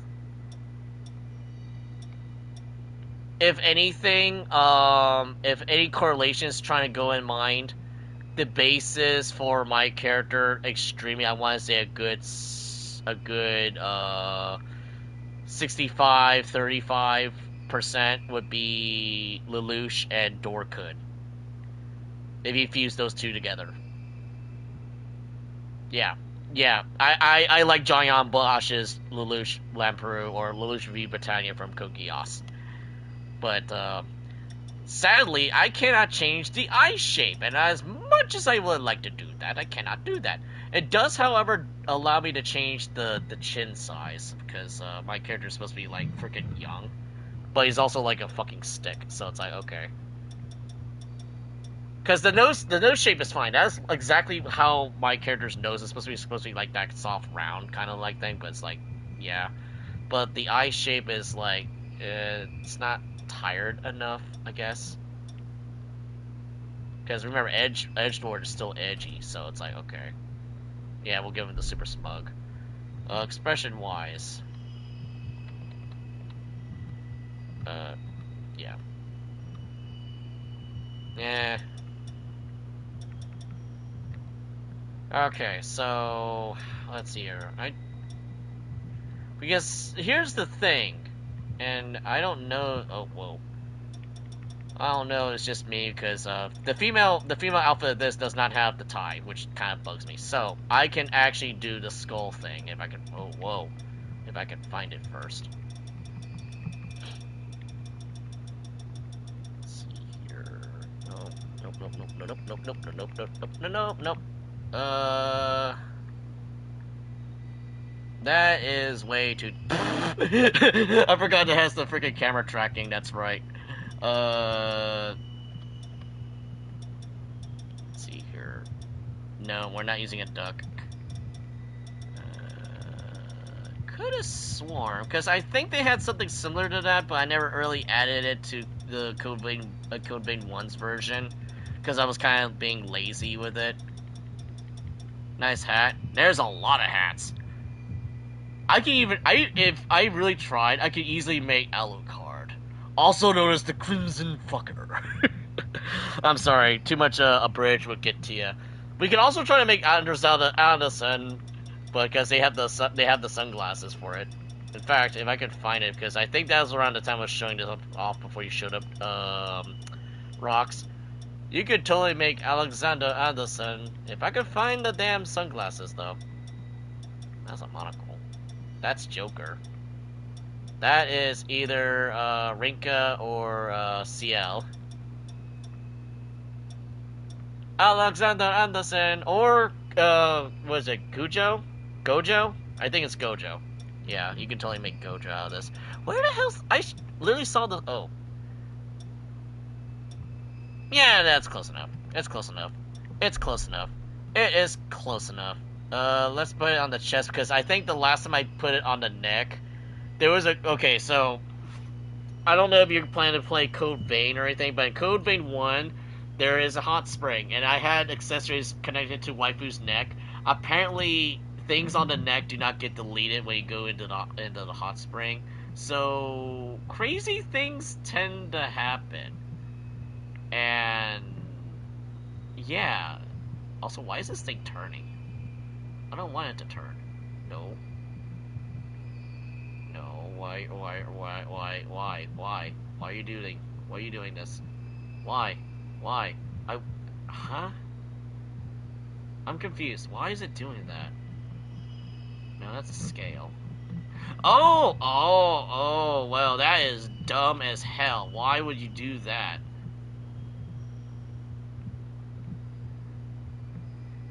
Can I...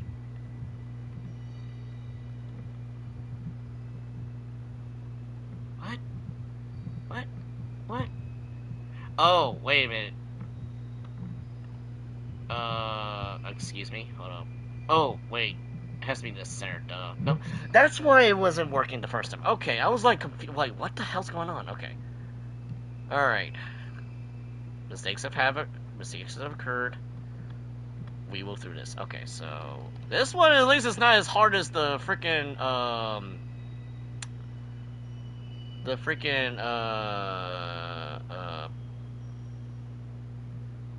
the rose brooch she has.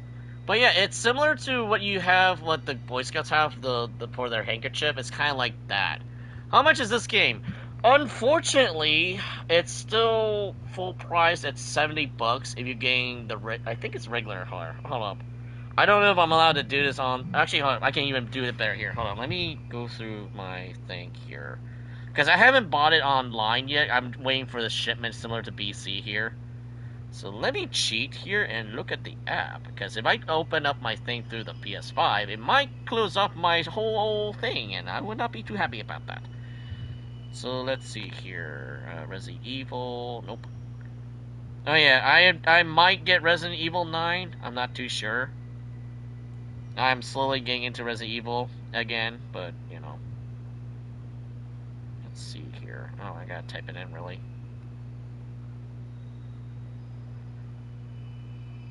I can spell. Okay, so base game is going for $69.99 US dollars. However, if you're willing to feel generous, there is a special edition. Hold up. It's not letting me go to it. Hold up. No, that's a link. I don't want to do links. No, that's not it either. Ugh, hold up. It's not showing me anything. There is the base code vein, but it doesn't show me a price because I already have it downloaded on my thing here. But I could have sworn it shows it on here. But yeah, base game on its own is $69.99, but I believe there is a digital upgrade and the Ultimate Edition that gives you like costumes from the first game. And then you get like two free weapons and some other stuff to add to your character, like tattoos and whatnot. But for me, I got the collector's edition. I'm just waiting for it. So I'm gonna get a statue of Lou, and still gotta decide where to put that because I got other statues in my room. And I'm like trying to figure out where the hell I'm gonna put it. So you know, and hopefully it comes in. Because according to BC and I, it's supposed to come in on Thursday. And I believe Southeast Asia Bandai Namco has announced a thing about spoilers. So, I don't know if I'm going to clip this later or not. But, if you're going to watch a video game stream and you're not expecting spoilers, you're going to be expecting spoils. I'm sorry. That's on you. Even with me rambling on, with gaming bullshit. That's on you. That's your responsibility if you don't want to be spoiled or not. And I mean, half the time I see people looking at my videos, and at least on my shorts, especially the Grand Blue Fantasy short, people are asking, oh, what's this game? It's literally in the title, dude. Thou needeth to read. I'll speak it in thine own oldest English. Thou shalt readeth thine book with pull to haste. I'll even say it in Yoda if I have to. Read you must, for reading you do not have in brain. I don't know. That's the closest thing I got for Yoda. It sounds like Orc Peon from Warcraft, so I gotta be careful with that. But yeah, that's my little PSA for tonight, and I'll probably not remember to upload as a short. So yeah. Unfortunately, I don't remember there's an option to, like, reset the thing, because I know I bumped this thing around a couple times, but that's fine.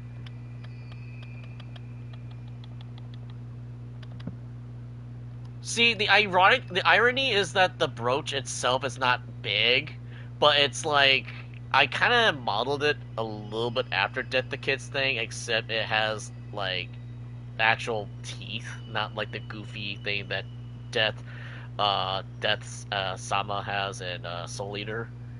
But yeah.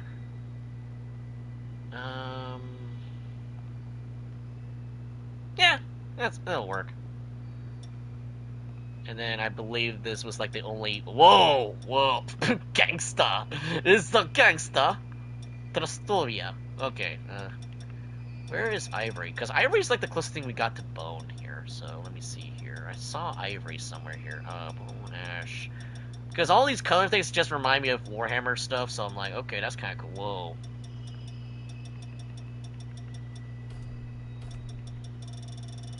Okay, this is a little bit too bright.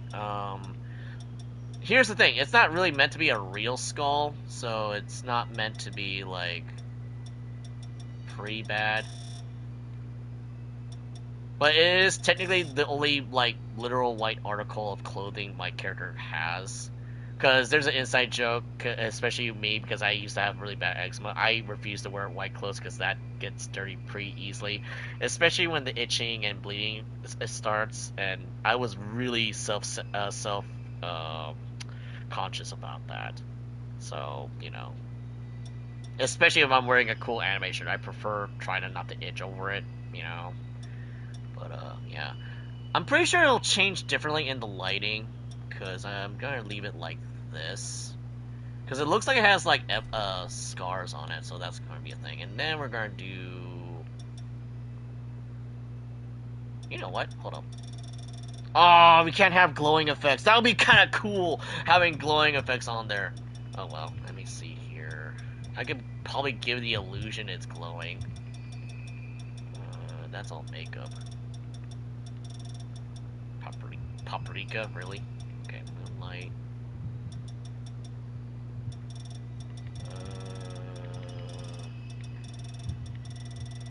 Because in case people don't really remember, my color scheme back, especially on Gundam Breaker 4, my color scheme was the midnight blue, black, red, and some other trims here and there. Yeah, this will be a good idea, so that way it looks like it's black, but it's really dark blue. That's the one thing I love messing with people, is that, yeah, you got my color scheme wrong. It's like, what do you mean? It's supposed to be dark blue and black, but, you know, whatever. Okay, so outfit-wise...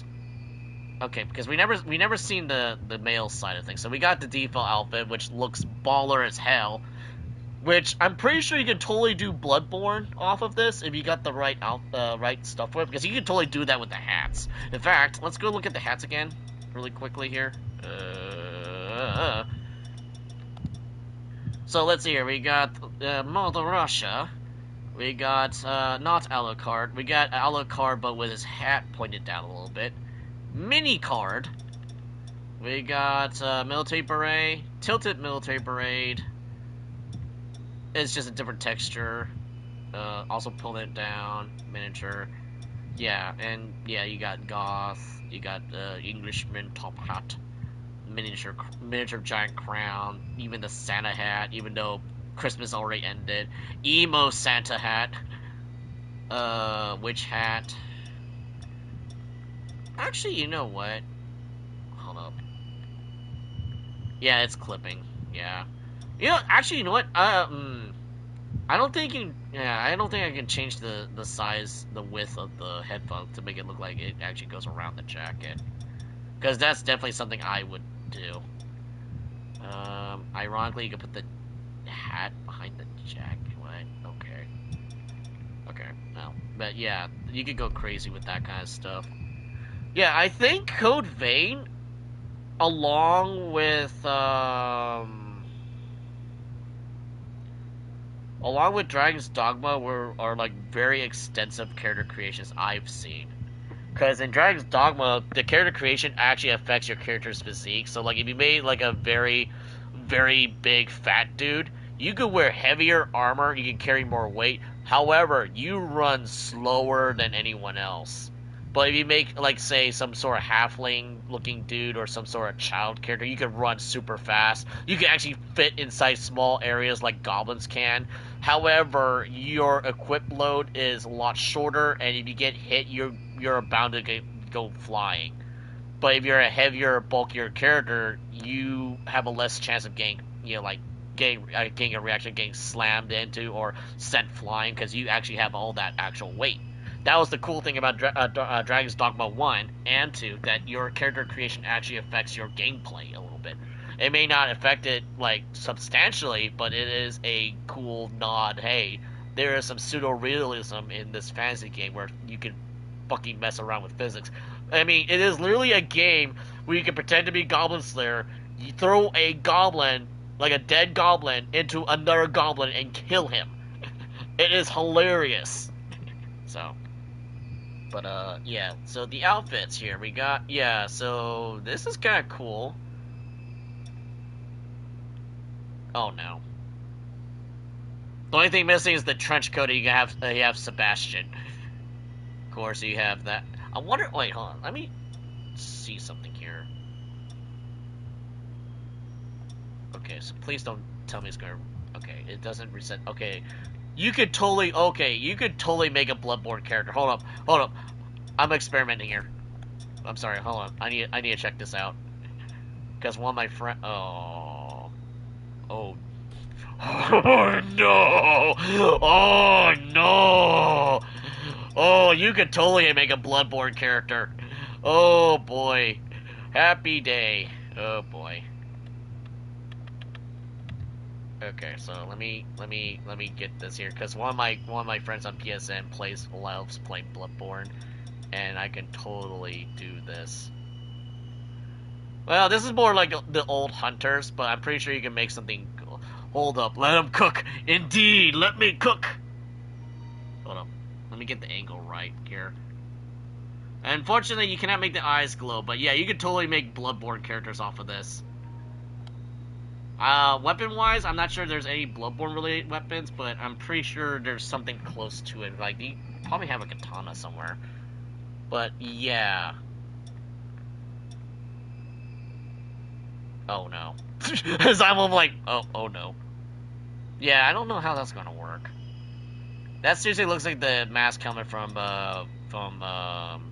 Fatal Bullet, ironically. Broken gas mask. Yeah, I don't think you technically need anything for that. I think that's all aesthetic wise, but I do want it in my cape.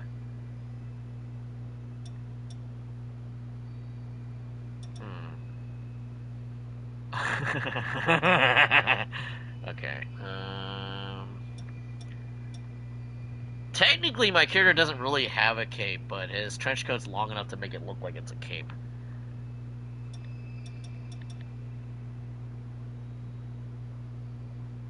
Does give me a cool Knights Templar aesthetic, but I am going to stick with the trench coat thing here. Gloves.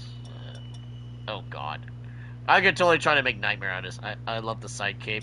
Yeah, that's the thing. If you get at least a PS4 or a PS5, you could totally play Bloodborne on that. They have a lot of side capes in Bloodborne. In fact, fun fact. It's actually one of the first Soulborns I'm actually pretty good at parrying. I'll probably go to parry spatically and waste all my ammo, but hey, you know, it is what it is. Okay, let me see here. Nope. I want to get something that has like fingerless gauntlets, but at the same time is like full on gauntlets though. Maybe like this.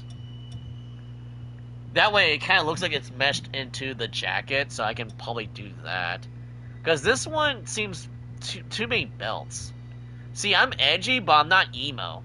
Even though I'm kind of like, I have emo culture a little bit, but it's like, I'm not emo. None of the belts here. I got enough belts on my freaking jacket here. Okay, so we got that. Boots. Look fine and dandy. Too many spikes. As much as I would like to have that, it's the wrong game.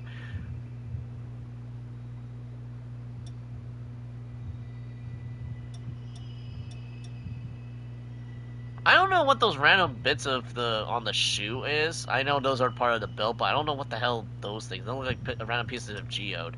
And I could go barefoot if I really want to. School shoes. Shit, that looks like stuff I go out for a walk.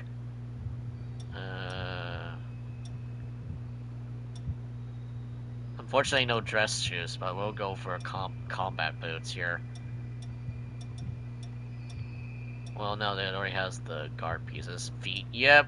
Unfortunately, the female version of this outfit literally has leggings, so yeah, I guess if you're into feet, I guess.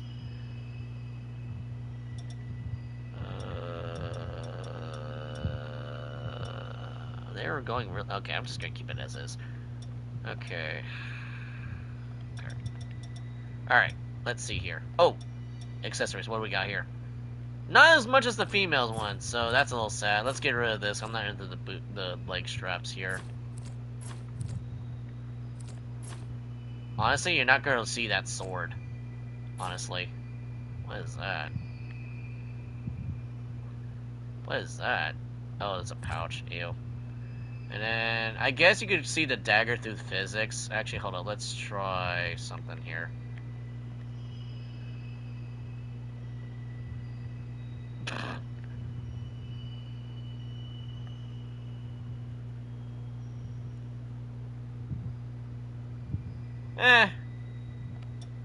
It'll look a lot better if I'm not cosplaying as Kafka here. Alright, so...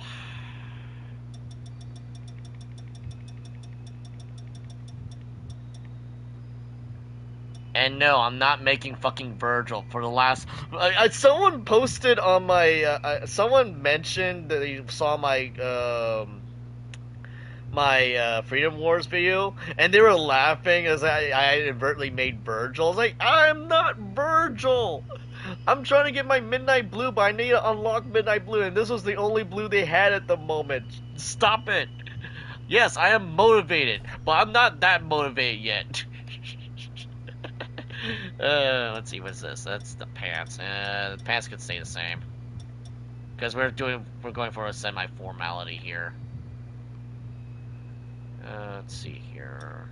The magenta's kind of bugging me. Let's see here. Yeah, I think you could totally make Kafka, but the only thing that's missing is going to be her freaking tie. And I don't know if you can move the glasses or not, because she's not really wearing them. So, in fact, whoa.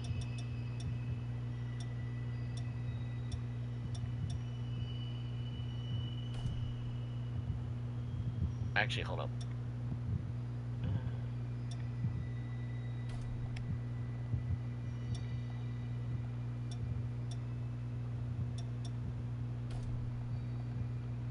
Okay.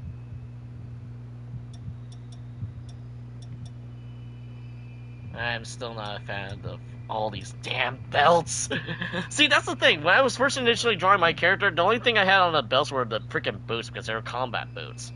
And then later on, the trench coat had like these cool like chain things that hang on the end of the trench coat. So when every time my character moves, the chains would dingle, like they'll like jingle, right?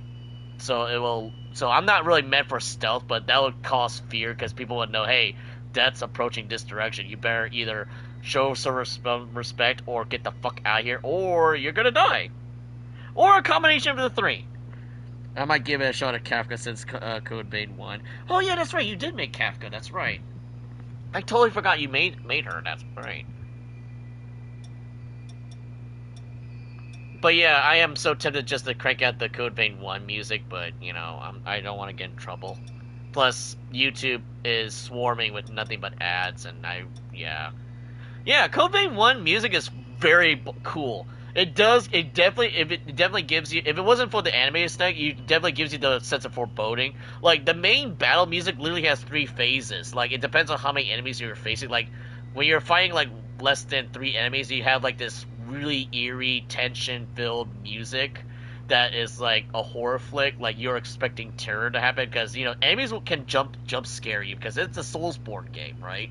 But the game gives you a map, but you don't initially have a map. And as you keep exploring, the map gradually builds up because the map is based off of your save points and I think the mistals, which are part of the save point locations that help you open up the map more so you know where you're going. But because the music is so eerie, you don't even know there are enemies nearby. So because some of the enemies don't even have like soul-like games like Dark Souls and Bloodborne, enemies have like ambient noises, like you can hear their breathing, you can hear them like moving around a little bit, or like you can hear some of them clanking their weapons around, or like, oh, there's something behind this door, I better check something out before I open this door first. Because you never know, it's the fucking butcher from Diablo 1, and it's like, fresh meat and give everybody a heart attack at age 9 and below. Yeah, Diablo 1's butchers gave me nightmares, and my brother and I freaked out because my brother was like playing it on the PC, and we both almost shat our pants. But yeah, and then phase 2, you start hearing drums like, oh yeah, so, you know, you're fighting more guys and you're getting tension. It's like, oh yeah, you're no longer sneaking around. The enemies know you're here, and they're like sending waves at you now. And then the freaking drums start building it out more and more, and then you have like larger waves of enemies, especially when you get into an enemy ambush where there's obvious treasure. But but there's no like any trigger. They'll be like a notification saying, "Oh, a sense of blood in the air, and the enemies are approaching." And you see all these guys just swarming at you. And that's actually one of the few times I think people probably rage quit because they're sending like 15 guys against you because you overexplored and you're underleveled. So it's like, yeah, it's one of those times where exploration does punish you. But if you're careful and you actually know what to do, you can actually go for a no-death run, and I've seen people do that before, and it's kind of hard.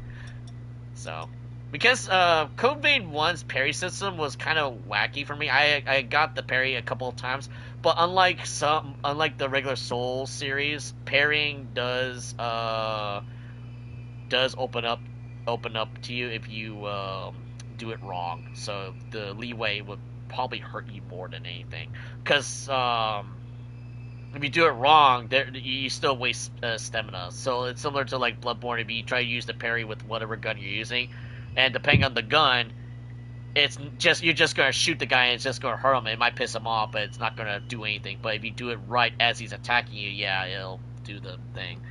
So yeah, the music's freaking good. In fact, the opening sequence is literally Underworld from Vamps, and that's how I got into the band. I haven't really heard anything new since, but you know, it got me to dig up some of their stuff, like Inside of Me, which is like literally the monster stuff. So it's cool. And ironically, it's all in English, which is kind of cool too. So. Ironically, I'm not too happy about it because it's the same color as the tie, so probably add a little bit more color to it so it's not like flat. This is the art student talking now. So let's see here. That is something else.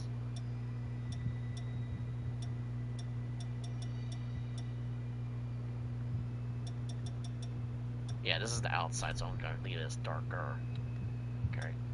Now, here's the problem here. So my character in Waifu usually has almost have the same color scheme, except she has more brighter tones, and I don't. And instead of gold, I usually have like black, red, like what was it called? Not blood red, but it's like what's that name? It was literally from Citadel for the Warhammer stuff. I forgot what it's called, and I used that as a reference. But it's like darker than black blood red, but it's like really hard. Let me see here. Let me check.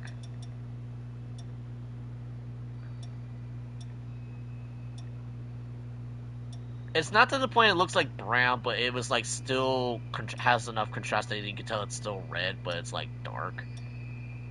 I don't want to say raisin color, but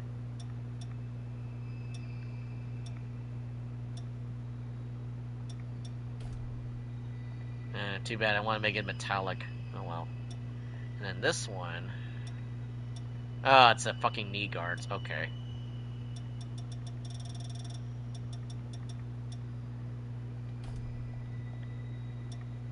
All right. Gloves. Everyone loves the gloves. Let's see here.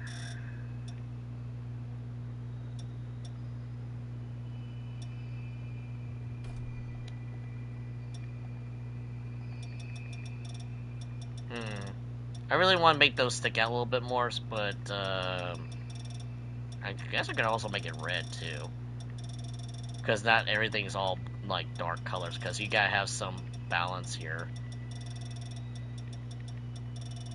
See, the idea is that, especially what I did with Gunbreaker, the red is supposed to be like the major highlights that help differentiate parts of the color scheme that you want to look at. So like, the sword I use has like a big, like a blood red gem socket into like the guard piece of the sword, and it actually glows. But majority of the weapon itself is a big, modified longsword. Now, in the realm of the RPG that I want to make, the longsword is literally the size of a Zweihandler, but because it's a magic weapon, it's meant to be used as either a one-handed or a two-handed sword, but it's the size of the Zweihandler, so it's almost 6-7 foot tall. But because it's a magic weapon, I can always change the size of it. So I think there's some images of the sword I had that originally was in a katana form in the sheath, but it becomes like a European longsword, and the blade itself is always like a Zweihandler thick. So it's not like Guts' sword where it's like very big and clunky like a fucking tree trunk, but at the same time, this thing is solid and it'll hurt you. And there's even a magic rule that says that regular living mortal beings cannot touch this weapon. The sword of Memento Mori cannot be touched by living creatures. Otherwise, you die. It is just plain and simple. It is literally the Reaper's blade. You cannot touch the damn thing. It is considered a cursed weapon, and only I can use it. And even then, I don't like using it because, you know, if I'm using it, someone's gonna die. Permanently. No necromancy, no revivals, no angel wings, nothing's gonna revive you. You die, you stay dead. That is... What was that line? You're going straight to the shower room. Basically that. That is done. Donezo. But, you know, being a weapon that overpowered obviously would be kind of taxing on the character. I mean, it is literally a soul-stealing sword. And that's just the basic magic rule. We haven't even gone to the part where, oh, it is also a god-slaying weapon, but I haven't really killed anyone with it, because no one really wants to die. Because, yeah. The gods fear that death is inevitable no matter how immortal they are. So, yeah. Actually, you know what? Let me change this to black. Hold up. The blue is kind of like, okay, there's too much blue. I'm trying to make a balance here. Where's... Oh. You mean to tell me there was a black here all along? Wait, what the fuck? Oh. Oh, that's more like a black-green. Huh.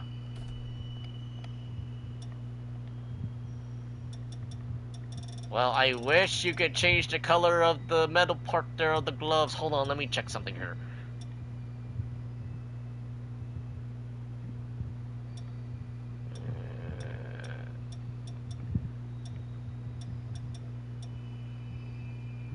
Oh, that's sad. You can't have both of them. That would be kind of cool. Maybe in a future update they'll give us both god hands. Okay. You know what? I'm actually tempted just to match with Waifu's gauntlets here just because of the color scheme. But I don't want to. Alright, fuck it, we're doing it. We ballin'. I don't care anymore. I'm not playing this character, but I'm going to use it as a new game plus, maybe, if there is a new game plus.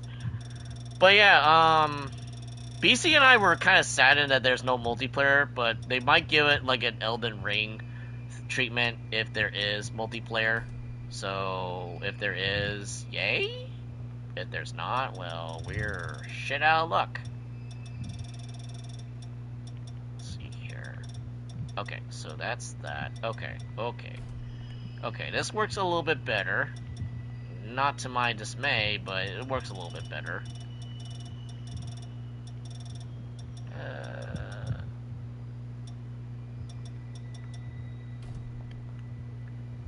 Okay. I'm not a big fan of the whole asymmetrical, like, fingerless glove thing. Okay, Zabota. The boots. I am actually tempted to keep it as black because they're fucking boots. What else is there? I mean, literally, look at this. Because originally I was going to keep it as dress shoes, but you know, no rules for that.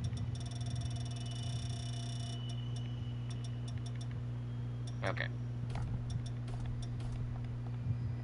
Okay. Final deliberation. Overall, I wish I could fix the hair. That's really bugging me. And I wish the trench coat was a little bit longer. Because the trench coat that my character technically uses is up to where his upper thigh is. Just right below where the knee is. And I don't think you can add the little chain bits on the ends there. I'll probably upload the actual drawing later so people have a better idea.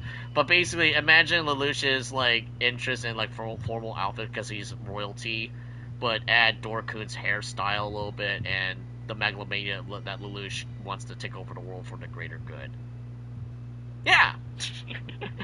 But, yeah, it's about, I want to say, 70% accurate. Not skinny enough, though, because my character is literally a stick. Huzzah! Okay.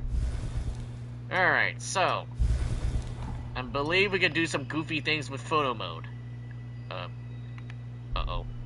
I was just gonna say, oh my god, it's laggy really, really badly. Alright, no, I don't want to return to the title screen. So yeah, Waifu is not Bloodborne Waifu. Yeah. Name. I wonder if I can pull off her full name here. Hold up.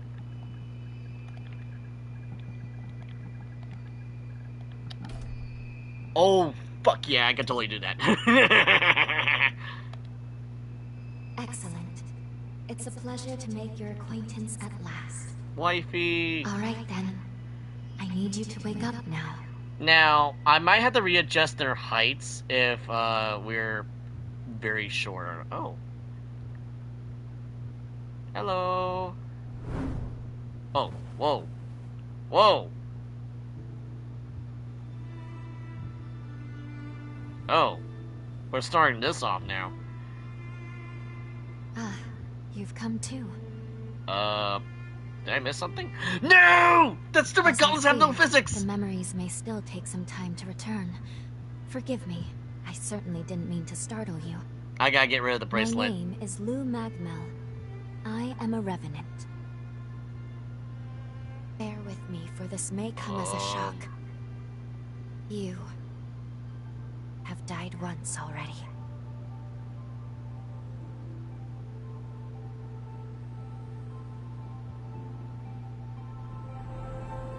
The cape is clipping through the coffin. This is where I used a ritual to resurrect you. I gave half of my heart in order to restore yours. Oh, what? As a consequence, we now share the same heart, you and I. We are two lives intertwined as one. Oh my. The cape is flipping out. You seem well, all things considered. I know this is supposed to be serious, but I'm like laughing right now. I like how her hair turned out though. Wait, what? Do you think you can stand? Huh. There is someone that I'd very much like for you to meet. You can't just Batman your way like that. Also, I need to get rid of the bracelet. It had physics when it was on the neck, but there's no physics on the actual wrist. New, but it's okay. Oh my god, the You can trust jacket. me. Oh my god, the jacket's flipping out.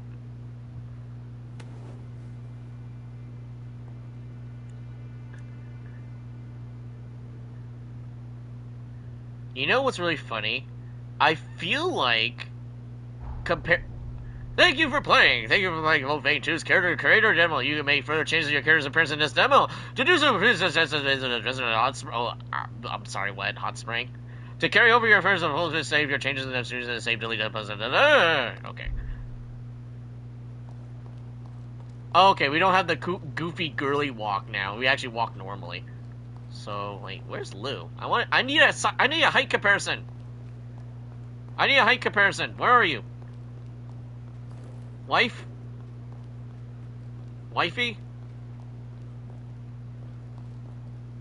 I'll take all the above, please. Put it in the cart and shove it. I want it. Okay. I have no weapon equipped. Whoa. Okay. Status menu. As far as I remember, there's no actual combat in the demo here. It's just you just screw around with the character creation, similar to what they did with Dragon's Dogma. Dude, she's so fucking cute. Damn it. But oh god. Okay, I might have to get rid of the cape because I don't think I can adjust it because it's clipping really badly. Okay, she spreads really funny. Lou? Wifey? I need a height comparison, because I don't know how short or tall my character is compared to you.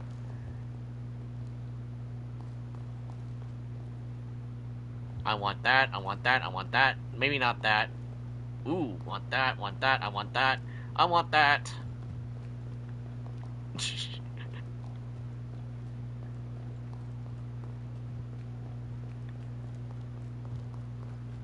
They say there's hot springs, but I don't know where I'm going. I do not know. I am just exploring like an idiot. Hello?